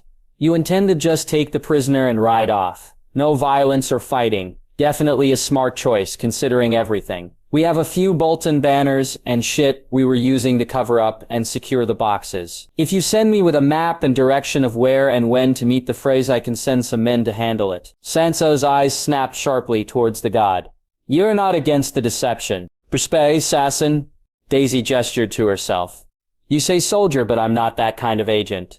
It's a good plan, and you're clearly doing what is needed to protect your people. I'll speak with the men and make sure they can pass as loyal and pull this off. Sansa had half expected to be forced to beg for mercy or forgiveness for her plan. It was confusing. This wasn't how she'd expected a god to behave. Not that she'd imagined meeting a god in person, even at her silliest. Will you be here often, or will you come with the loot train? Daisy looked thoughtful. According to Wilbur and Joran, the journey will take at least another week. It's helped I can get the carts that get stuck out of the holes without needing to slow the whole party. Do you need me to come and check in between now and our arrival? If something changes or you are delayed, Sansa decided. She looked at the other woman. Should I have a bed prepared for you? Daisy shook her head. No, it's best that the men don't realize I left them. Then I have letters to write and a map to make for you. Sansa stood and moved to the desk and pulled out a fresh sheet of paper. Daisy's voice was quieter then. Fitz, has anything changed with him? Maester Volkan insists that he will wake when he wakes, that his heart, lungs, and color are good. Sansa saw the affection on the god's face, the concern. It's as sure as it can be that he will survive. Daisy seemed to settle slightly. Thank you. He means a great deal to you. I cannot think of many friends who would be as dedicated as you are to him. She picked up her quill and began to write out the letter in Rose's hand. It would hopefully ensure Lord Umber was passed peacefully over. If he wakes before I get back, he'll be distrustful of you.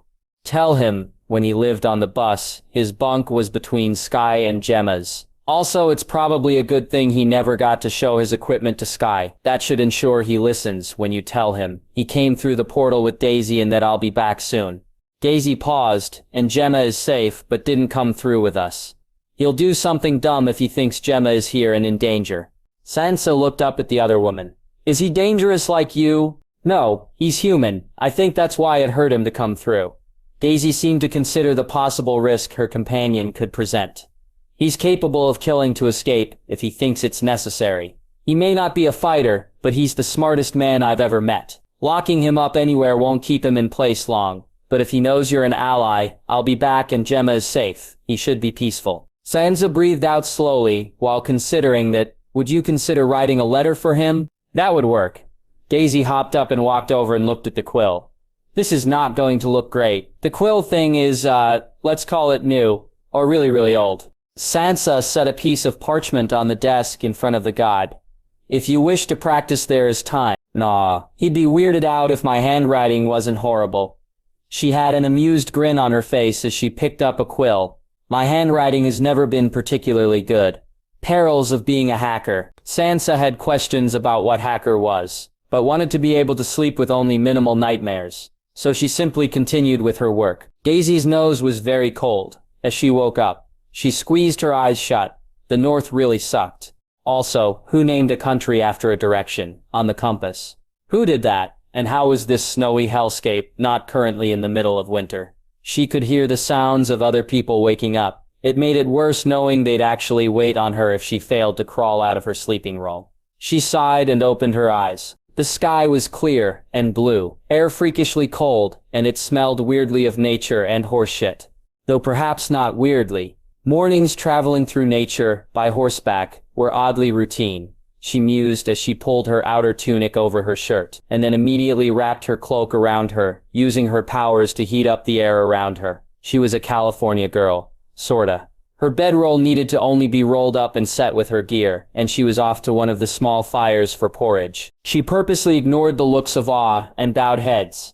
This was ridiculous, and she was going to have to form a cult. Fun. So much sarcasm. Morning. She sat down on the ground by the fire. Your Holiness, Wilbur Thatcher uttered as he passed her a bowl of porridge. If it had fruit in it, The others lacked, well, it was as close to the same rations as everyone, as the men could be forced to give. They were getting sneaky about trying to treat her as a god. Daisy pointedly ignored the fruit in her bowl, and simply ate it, without comment. It wasn't worth chastising anyone over. She was Scene 3PO with the Ewoks. Wasn't that bizarre? Only her Ewoks were actual people who, instead of adorable little bear creatures, were citizens of a medieval hellscape. So there was that. Thatcher, when you're done, if you'd fetch Joran and Tommen. I can do it right now, if you want holiness. Thatcher offered eagerly, ready to leap to his feet. She shook her head. There's time for you to finish your breakfast. Daisy nearly groaned as a baby started screaming. It had been crying off and on all night. She was fairly sure half the camp was sick of it. She saw the pinched looks on men's faces. That was not going to go well. Daisy stood up, setting aside her food, and strode straight for the mother, holding the screaming child. She noticed the mother was young, likely her first kid, and clearly panicked and exhausted as she tried to calm the kid. May I? The woman's face went horribly pale, reflexively holding her kid closer to her chest.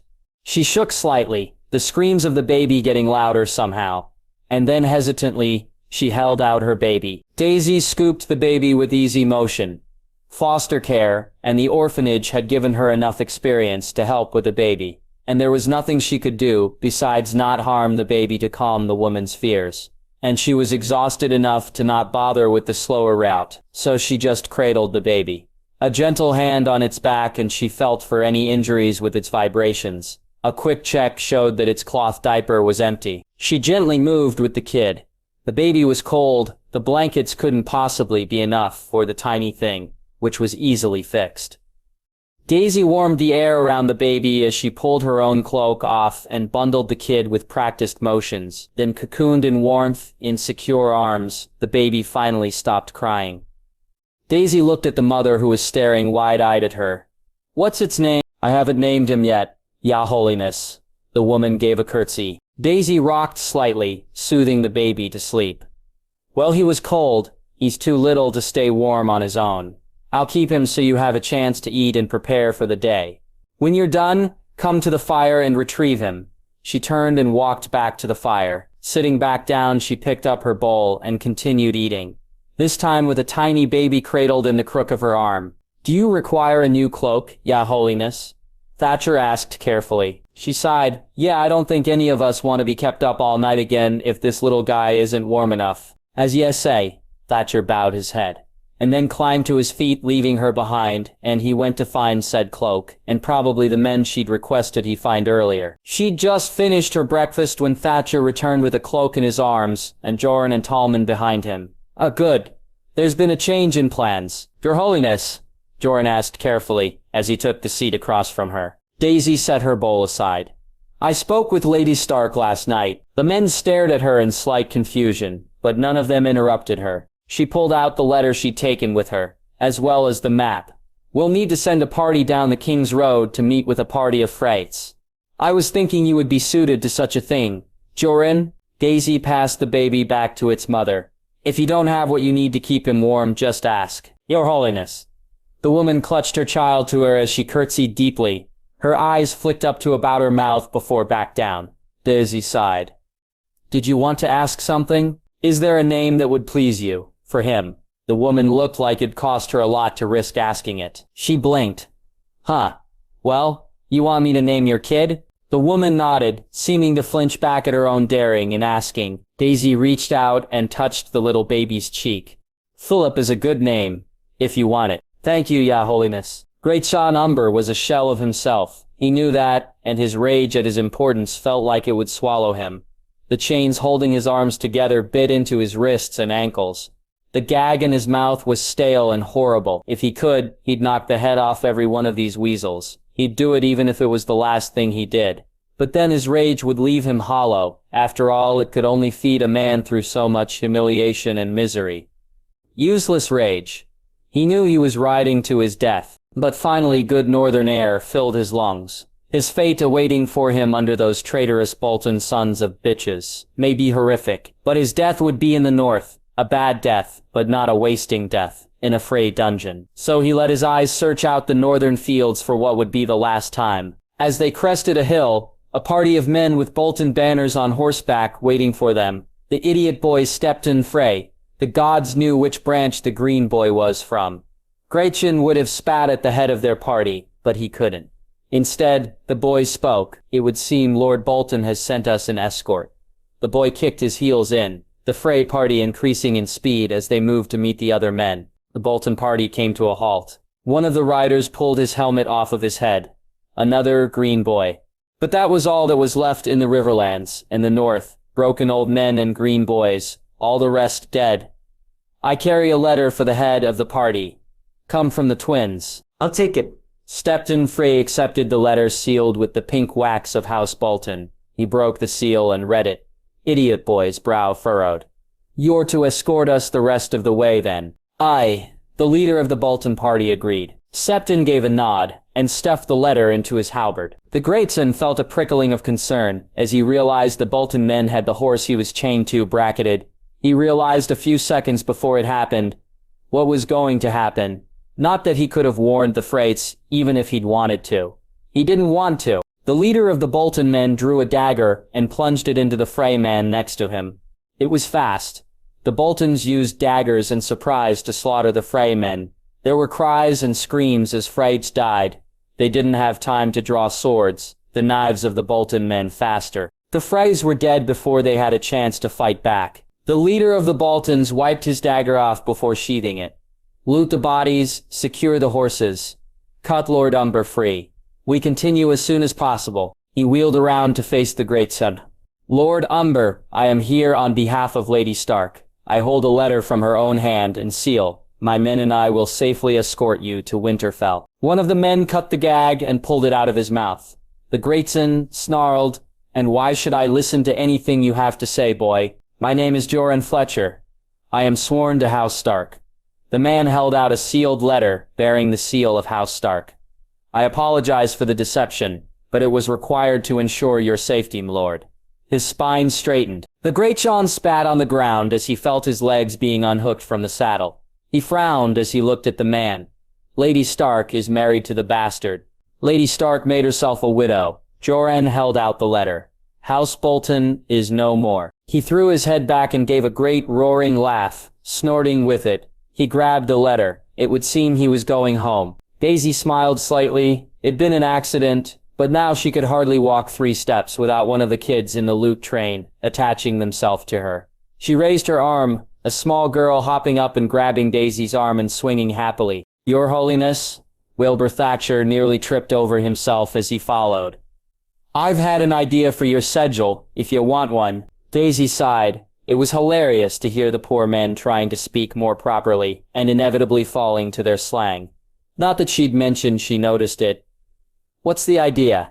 Well, she needed to create a cult.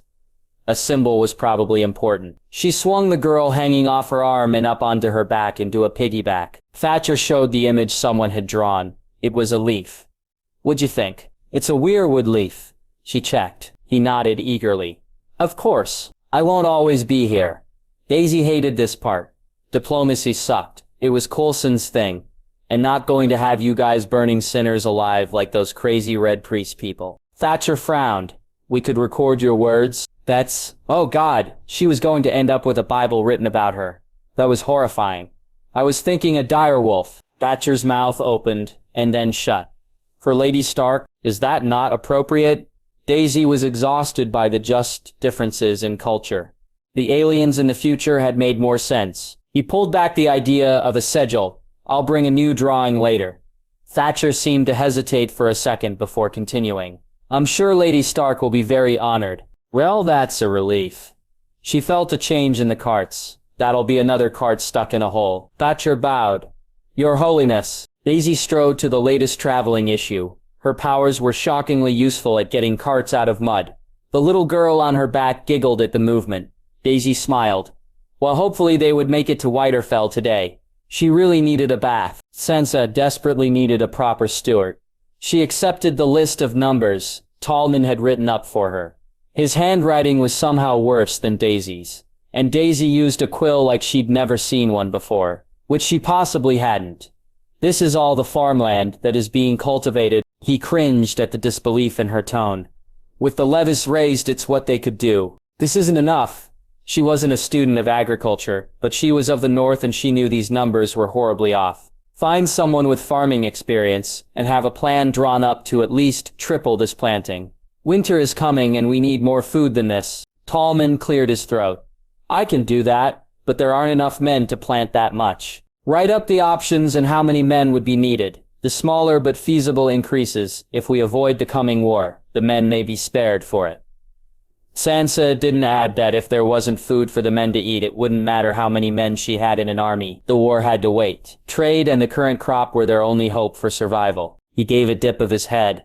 I'll take care of it, milady. Sansa continued her walk towards the top of the walls. Her attention fell on her faithful sworn sword, just behind her. The status of the men. They're tired, my lady, Brienne replied. Sansa hated to ask what she had to. How much longer can they last before we have more men? If the scouts spoke true and the party approaching is Strategizing, the men will be fine. Brienne paused. I do not know if we could defend against an attack for long. Sansa came up above the gate and looked out over the fields towards the King's Road. And she could see what the men had reported, a trail of tiny black figures. She could see carts. A lot of carts. What do you think? It would seem Her Holiness has returned. Brienne sounded relieved. There's not enough men in front of the baggage for it to be an army. Her shoulders softened. Have them open the cellar doors, and open the lower floors of the broken tower. We'll need to get as much of the loot unloaded as we can before the sun sets. I'll see to it, my lady. Brienne waved down a guard to send him off on the errand. Sansa ignored the voices and focused on the approaching loot train. It was an answer to their problems. Many of them, and it meant more men, more supplies. Winterfell would be secure. She would be able to act. Sansa was almost dizzy with relief, and a thrum of victory as the carts and men and women poured into Winterfell. The men all stopped to swear fealty to her before moving off to continue with the work of unloading. It wasn't for the oaths she'd stayed in the courtyard, instead of inside the halls making decisions on where things would go. The 8th cart of chests was rolling in when she saw Daisy Johnson riding in through the gate. The god had a small child in front of her in the saddle, and another excitedly clinging to her back. She was laughing at something the kid hanging onto her back was saying. Her eyes caught Sansa and then she easily helped the kids down before dismounting herself. The god ruffled the children's hair before walking towards her with a wide grin.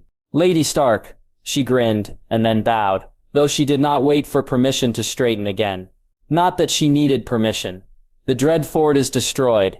Its halls looted, its men sent to the wall, or brought back in your name. Sansa felt the entire yard fall silent. That wasn't what was supposed to happen. A god doesn't bow to a man.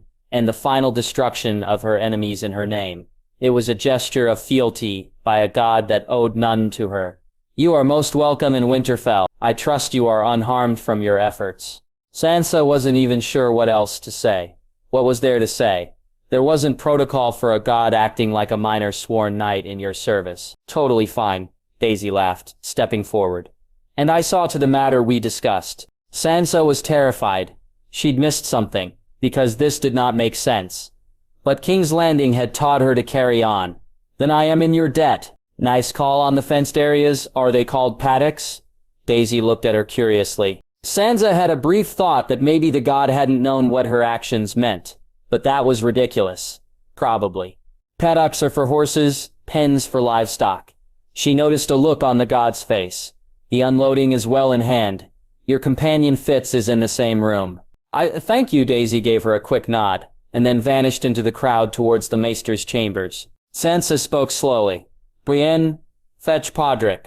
She waved her temporary steward over. Tallman, what's the progress? If the men don't sleep tonight, we can get it inside our walls. Tallman straightened, trying to match her height. He really wasn't particularly tall, despite the name. She accepted that. Good. Keep up the work, ensure the men know they will be rewarded for their labor. Sansa considered the stores of what she had, and the loot of the Dreadfort. Tomorrow I'll order the finest ales and wines from Rosa's stores opened and slaughter 4 bulls for a modest feast. The men'll love that. He bowed his head slightly, a beaming grin on his face. I'll ensure the boys know, m'lady. Sansa's lips twitched up. Tallman might not be a good steward, but he'd been showing some loyalty so he'd make a decent member of the household. Ensure any letters from the Dreader Fort are brought straight to my solar. Aye, milady. Tallman scurried away to do his bid. She ignored the curious looks from the men and made her way back inside the great hall. On the high table, accounts and reports of what was being done were laid out as she'd instructed earlier. It was time to work, because this would be the foundation of her hold on power. Sansa set her quill aside as she spotted Porrick approaching her. Podrick, my lady. He bowed before stepping closer. You sent for me? She waved him forward. I need you to look into something, discreetly. Of course, my lady. I know how to keep my mouth shut if need be. He folded his hands in front of him as he waited for her to speak. Sansa was grateful for Pod. Her holiness, I need to know why she has decided to show fealty towards me. Because a god showing fealty towards her was insane. There had to be a reason for it. If it'd just been words, she'd have assumed the god had misspoken. But Daisy had bowed. Something was happening, and she needed to know what. Daisy sat on the bed beside Fitz. She held his hand as she reassured herself that he was still alive. His heartbeat was strong and there. He breathed for himself. Daisy felt settled, knowing he was alive. It was sickeningly similar to when he'd been in a coma afterward. She squeezed his hand. You better wake up. She sighed. Gemma would be better at this than me. And you'd get a kick out of it. They think I'm a god. Which is ridiculous. Maybe that's why you're napping, avoiding having to build a portal in the Dark Ages. Very sneaky. Daisy trailed off. This sucks. Did it make her a terrible person that she felt unease at the thought of him waking?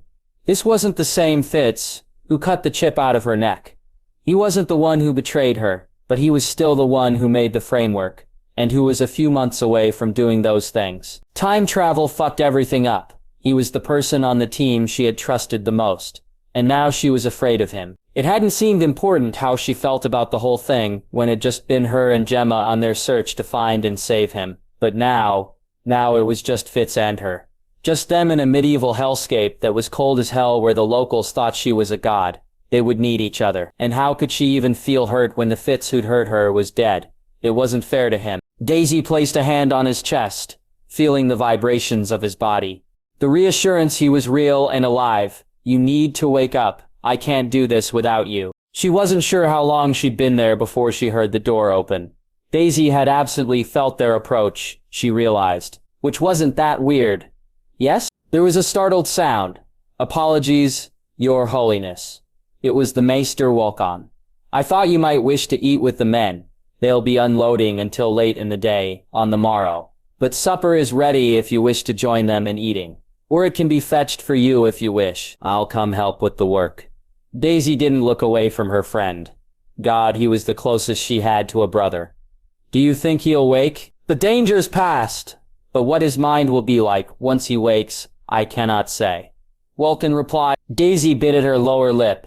If Fitz's damage from Ward worsened, he's strong, he'll recover. I'm sure you know better than I. Wolkan approached, holding a bowl of broth. Here, if you help me get his head up, we can get some food into him. She reached forward and helped lift him so another pillow could be shoved behind his head. It was a familiar routine, one she'd aided in 4 times daily before she'd left. I've got it. You must have other things to be worrying about. Not at the moment. Wolkan carefully began the process of feeding the broth to Fitz, then massaging his throat so that he'd swallow. My chief patients are small folk with minor injuries, a few broken bones, nothing of concern in a pregnant prisoner. Daisy considered that, what do you think will happen when the baby is born? House Stark is renowned for their honor. If she says she won't harm the child, it's the best hope it has. Wolkan carefully forced more of the broth into Fitz's mouth. She remembered what options had been given. Is it fair? No. Wolkan pulled back. But any other lord would have stabbed the child in its mother's womb to ensure its death. It's what the Boltons did to Lady Stark's good sister and wife of her brother. Daisy didn't like this world. She really didn't. But she didn't get to choose the world she and Fitz were stranded in. So she continued to help feed Fitz. Daisy smiled as she ate the warm soup that had been made for the men. She was seated on a barrel, unloaded from one of the carts. One of the men had started singing, and there was a general vibe of cheer as everyone crowded around the fires in the courtyard, as they ate before continuing with their work. Incidentally, Daisy was getting a much better sense of how strong she was now. Your Holiness, A boy with dark hair bowed. I've got fresh bread if you would like some. She paused. Your accent is different from the others here. Your Holiness. He carefully offered the bread, which she accepted, a roll from the basket.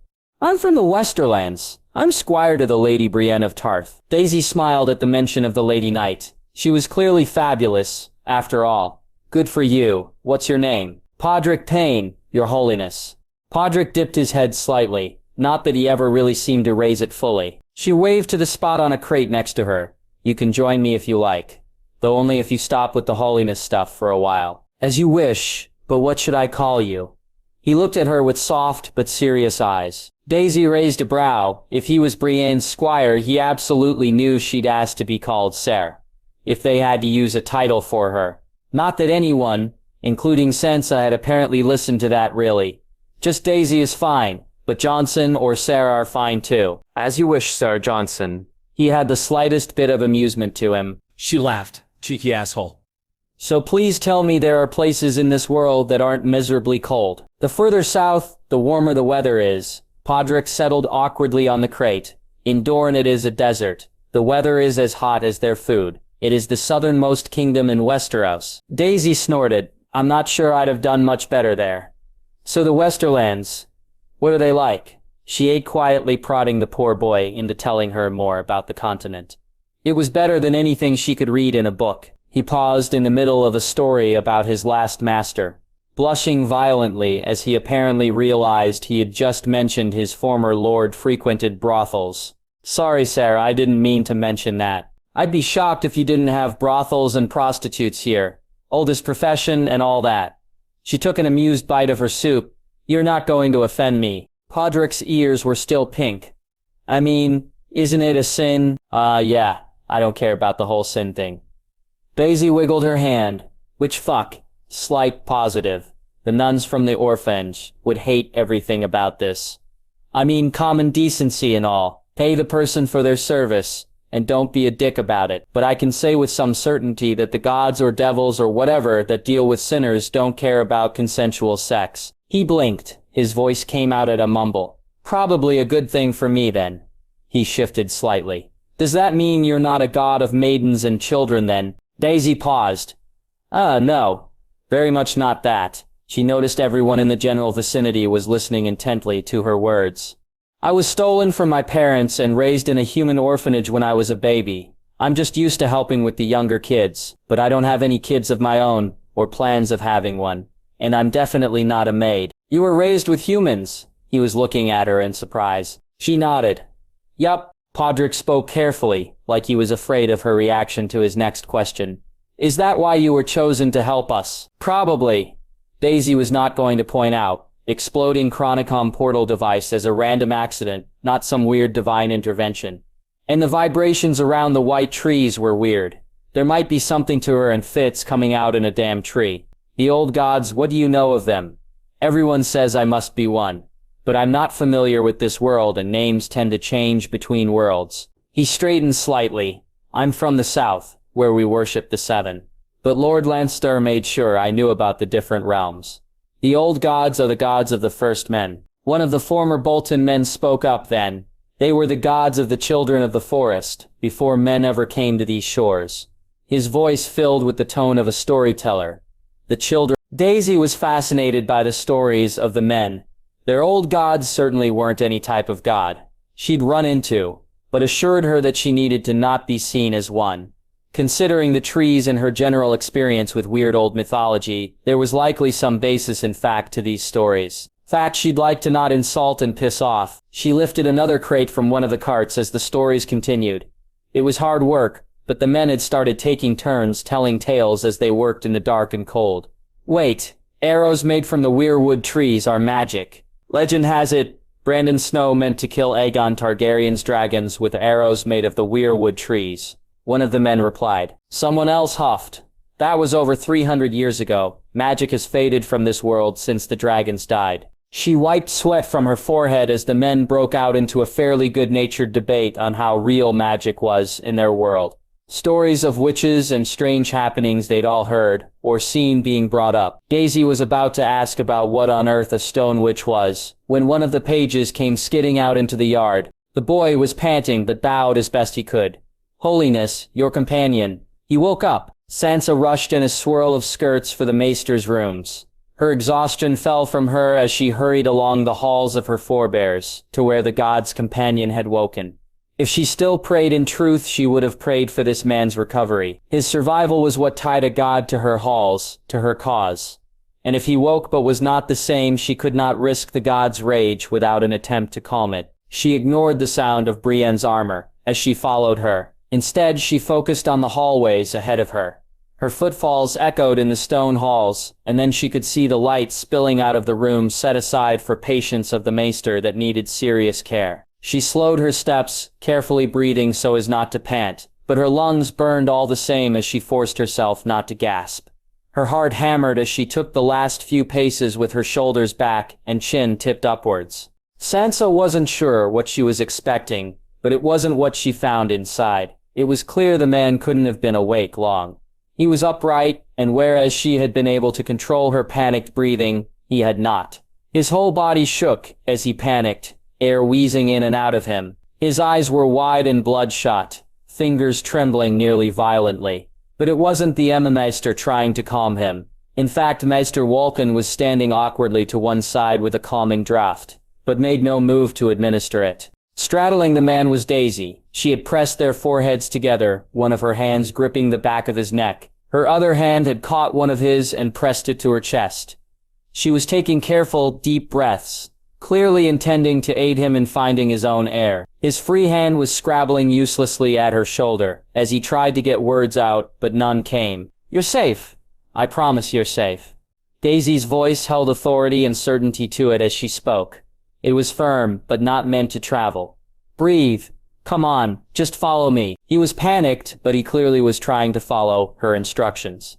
And his breathing did start to slow, but not for long. He finally managed to get a solid grip on the fabric of her outer tunic, and the air out to get a single word out. Jadne. He put so much of himself in that one word, it felt wrenched from his soul. "Is alive and with friends." Daisy forced him to look into her eyes. "I promise, I couldn't get to both of you, so I threw her to Enoch and grabbed you." He seemed to nod against her, eyes closing, his breathing slowing painfully as he let his head rest against hers once more. "Right. Good. That's good. She's safe. I promise she's safe," Daisy murmured clearly, softening as his panic lost its terrified edge. "She's with Piper, Davis, and Enoch. They'll protect her, though she can be plenty terrifying when she wants to be." He nodded against her. And then they stayed like that, as his breathing finally slowed to merely a slightly louder wheeze than typical.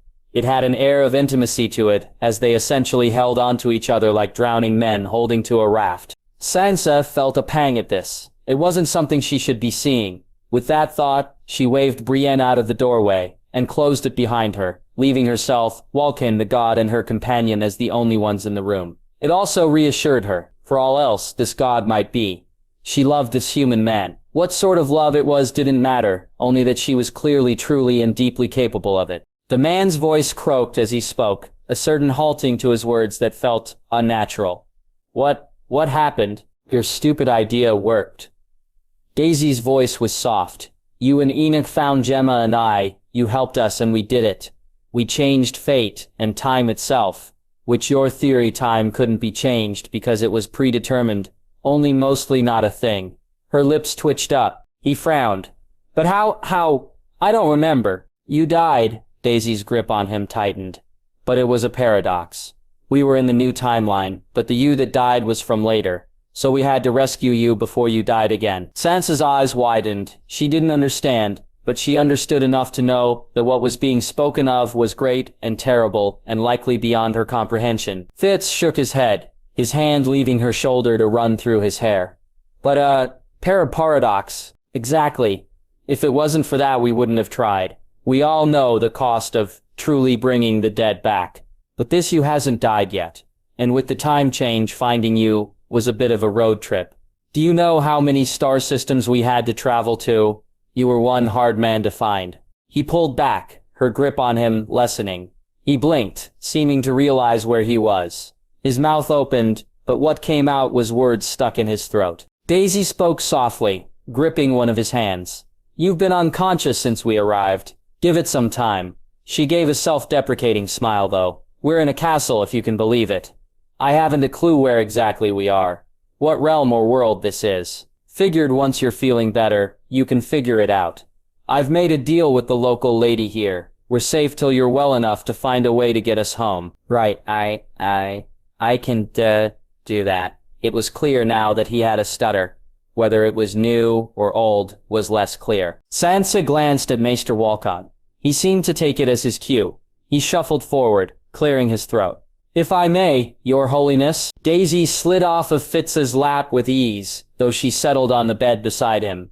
Please. Fitz looked confused, his head whipping around towards Daisy. It's a bit like the Asgardians and the Vikings. They think I'm a god, but this is Walcott. He's kind of a doctor. Daisy explained carefully. He snorted at that, though he settled. Of course. Walcott carefully touched Fitz's wrist. What do you feel? Sansa remained silent. She likely shouldn't be here, but she hadn't been asked to leave either. So she watched with a growing sense of relief, as Maester Walcott found the man Fitz to be weakened, but healthy. Her eyes caught Daisy's. Daisy looked so painfully grateful as she mouthed 2 words towards her. Thank you. Fitz felt fairly numb as he stared at Daisy. Well, Tith, that's a lot. His tongue felt more like his own, after food, and while listening to her explain what had happened in the last year and a half, while sipping at what was hot watered-down wine. No kidding. And this place is weird. I'm really hoping we just need to make a beacon, so someone can come pick us up. 'Cause like frozen medieval hellscape. Daisy nodded in relief at not being alone. He sipped his wine, falling on his ass, when he tried to stand up, had at least convinced him to start on the issues at hand tomorrow, not tonight. No electricity, he frowned. Do they even have clocks? They still call stuff things like Hour of the Wolf, so I'm going to assume no. Also haven't seen one. Daisy wiggled her fingers. I haven't gone nearly 2 months without touching a computer since I was 5. Fitz kind of wanted to cry. Do they at least have wheels? They have wheels. She elbowed him gently while rolling her eyes. Dark Ages, not cave people. He hated asking it. You're positive. Just us. Went through the portal. I mean, if you can call a portal device exploding a portal, Daisy replied, voice thick with sarcasm. But yeah, I'd have felt it if anyone else was in the weird singing tree. Fitz really hated magic. It broke all the rules and was just the worst. Did you think their old gods are real? I mean, probably, sorta. I mean, as real as Thor or Blue Angels turned out to be for us. Daisy made a sorta gesture with her hand before curling her fingers back around her warm mug of the wine. He nodded. So real enough we don't wanna lie. Yep, which I may have gone a bit overboard with the powers. I'm still figuring out what I can do. Even Gemma was very creative when we stuck on the Zephyr. Also, the internal heating system broke, and going back to Earth early wouldn't have stopped us from turning a bit blue. Fitz flushed. Gemma and I are really married. I was the maid of honor. So you better believe it. There was crying. She smiled, and it was of the mischievous variety.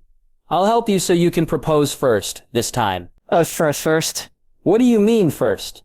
He spluttered. He'd been planning on asking Gemma for over a year now. Fitz hated being weak. He hated having to recover. But infuriatingly, he knew exactly how important and unavoidable it was. So he stayed in the weirdly lumpy bed with fur blankets. He had been awarded a wooden table of sorts to rest over his lap, as well as a quill, ink, and paper. First things first, he was going to need electricity, and a freezing country wouldn't look fondly on burning fuel for it. Not in the quantity he would need. So a bicycle electric generator it would be. Maybe some form of hydro dam technology to store the energy. Thermodynamic cycles were a classic and promising option for storing excess power. Fuck, he stared at his hand. It was shaking slightly. Not a lot, but enough to make writing with a quill miserable. Quills! This was impossible. And that wasn't even taking into account the readings he was going to have to invent machinery to find just to establish where they were. He ran a hand through his hair. Daisy set another bowl of hot broth on the bed table. We have time and you just woke up. Gemma could be in danger. It's been too long already. He bit out. She sighed, leaning against the wall by the fire. She has a spaceship, a chronicom, and 2 highly skilled agents. And because she's with the ship, S.H.I.E.L.D. will know where to look for her if she fails to check in. After a year of flying through space looking for you, she isn't going to give up just because we're stuck here for a year. A year? We don't have a year. How the hell was she so calm about this? Daisy rolled her eyes. We're in the Dark Ages. You're a genius, not a magician. And his magic eyes zombies. I promise to help kill in exchange for the equipment you're going to be getting from them. And I doubt the army of magic eyes zombies is the sort of enemy that dies in one confrontation. We need to get back to the team. He held back from pushing the point, though. She just stared at him. From what threat? I mean space gangsters and rogue chronocoms are the only real threats at the moment. It's not like the world is due for another apocalypse that I'm aware of. And even if it is, we're not getting back in time to help. How can you be satisfied with that? His voice was snappish and he knew it. Daisy pushed off the wall. The last 7 weeks desperately waiting for you to wake up were an object lesson in how getting out of here is going to take time. She pulled on the heavy fur-lined cloak she'd ripped off when she'd first arrived. In the meantime, there's disgustingly heavy stuff to unload, and I have minor super strength now, so I'm going to go help with that. And you need to rest. Her face softened. I'll check on you around dawn. Thanks. Fitz's eyes flicked back to his paper. He had work to do. He didn't have time to worry about whatever. Well, the fact he'd clearly stuck his foot in his mouth again. She sighed.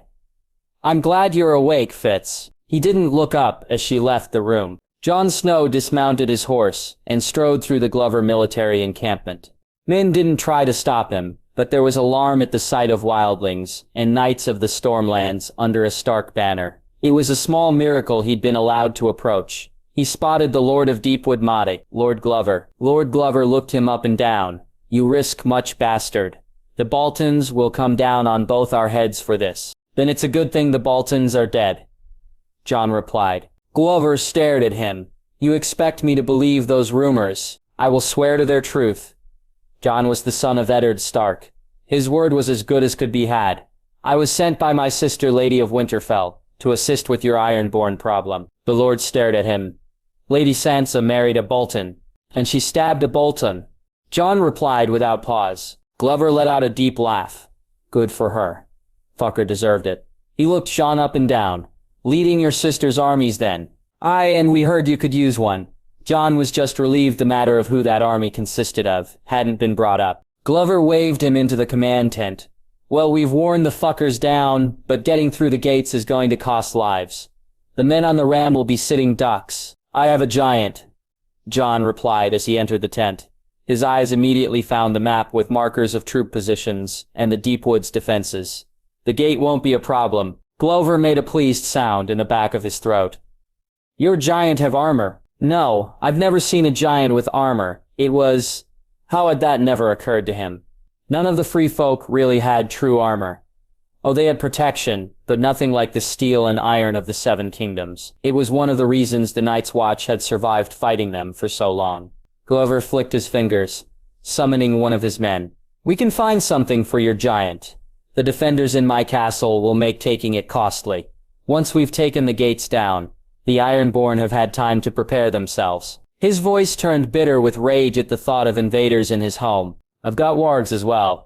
Jon had found not being in charge had given him time to remember silly strategies he had thought of with Robb as a boy, and then he'd promptly realized maybe they weren't so silly after all. We will have your home back for you by the morrow.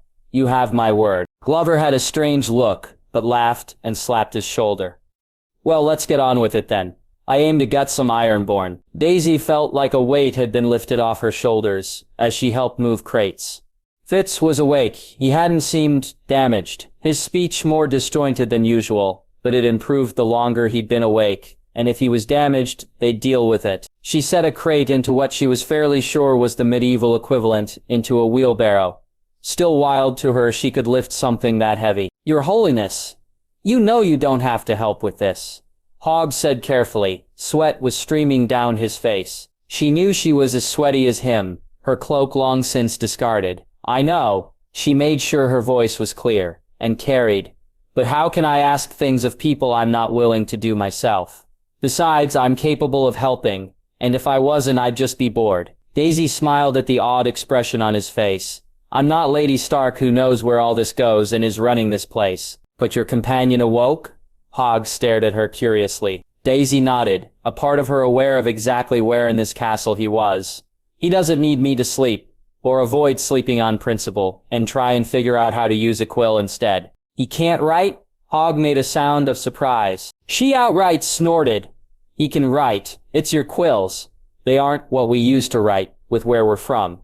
It's different. Daisy was going to have to figure out the whole quill thing soon. As it was, her writing was a barely legible, blotty scrawl at the moment. Not that her handwriting had ever been more than a cramped scrawl, but still, the ink splatter was a problem. So you're stuck with me helping. We'll get this done in no time, for sure then. Hogg grinned as he went back, heaving a crate full of wine bottles out of one of the carts. Daisy patted him on the back. So why is this wine in bottles instead of barrels like the rest of it? I've been wondering. Daisy hummed along happily as the men sang as they all worked. A few of the boys had good voices and were badgered with requests for particular favorites.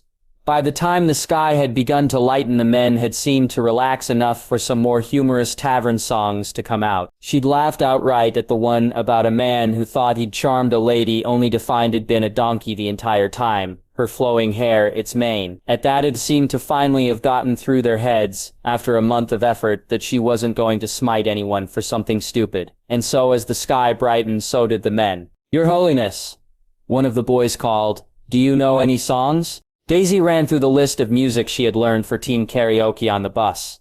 It'd have to be something without too many modern terms. But she knew a few country songs, thanks to Hunter. Besides, she'd gone undercover as a pop star wannabe for Coulson.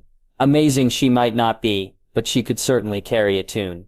Sure, not sure how similar any of them are to yours. But I can sing if you want me to. If you would, the boy replied eagerly, his cheeks a slight pink. She figured she couldn't go too wrong with the classics. So Jolene it was. Daisy took a breath and began to sing. By the third chorus the men joined in. It was freeing to just sing while working. It was horrifying that working an all-nighter, sweating in a frozen medieval hellscape as the sun rose, singing her heart out about a woman named Jolene stealing her man, while surrounded by men who believed that she was a god, was the least stressed she'd been in years. Jesus Christ, that was a depressing thought. So she didn't think about it, and just grinned as she sang. Daisy took a sip of the wine and the animal skin, which was wild, as she leaned against the wall. The last of the truly heavy cargo was out, and one of the boys was trying, terribly, to flirt with her by telling her everything he knew about the old ruling family of Westeros, only she paused as a particular fact dawned on her. Wait, the Targaryens married siblings? Well damn, that explained the insanity. Huh? Jessar looked at her in confusion. What's that got to do with it? Daisy's nose wrinkled. When people are too closely related, it messes up the kids. Sanity stuff, disease, physical deformities. I mean, Fitz or Gemma would be able to tell you why better. But it's not good, dude. Super not good. Not to mention gross. Really? The kid was staring at her in surprise. She laughed. Yes, really. It happens with animals too, you know. That is true. The kid, who'd sworn he was 17 and definitely been lying about that, replied. My Dia had a brother who didn't breed his goats with anybody else's, and every year the kids got weirder. One time, one of the kids was born with no eyes or mouth, just nostrils, or another one was born with its insides outside and its outsides inside. Daisy shivered at the thought of that. Well, that's disturbing. But yeah, that sounds like an inbreeding issue. Holiness. One of the men who'd been at Winterfell, Davith maybe, bowed as he approached. Lady Stark requests your presence. She pushed off the wall, screwing the top back on the wineskin. Still weird those things were real and not just in Gemma's old historical movies. Is she still in the Great Hall? Yes, your holiness, he responded with a dip of his head in respect. Daisy tossed the wineskin to Jessar. Kid, I can tell when you're lying about your age. Her lips twitched up at the frozen expression on his face. But good try. She walked past him towards the Great Hall. It was funny. The men and women respectfully moved out of her way, but there were smiles and warmth there now. It wasn't fear and terror. She'd at least managed that fine. Not completely. She doubted they'd ever properly forget the level of power she'd been showing, but they seemed to feel secure that she meant them no harm. and she'd take that. It was more than she got from the shield newbies without having to break them in.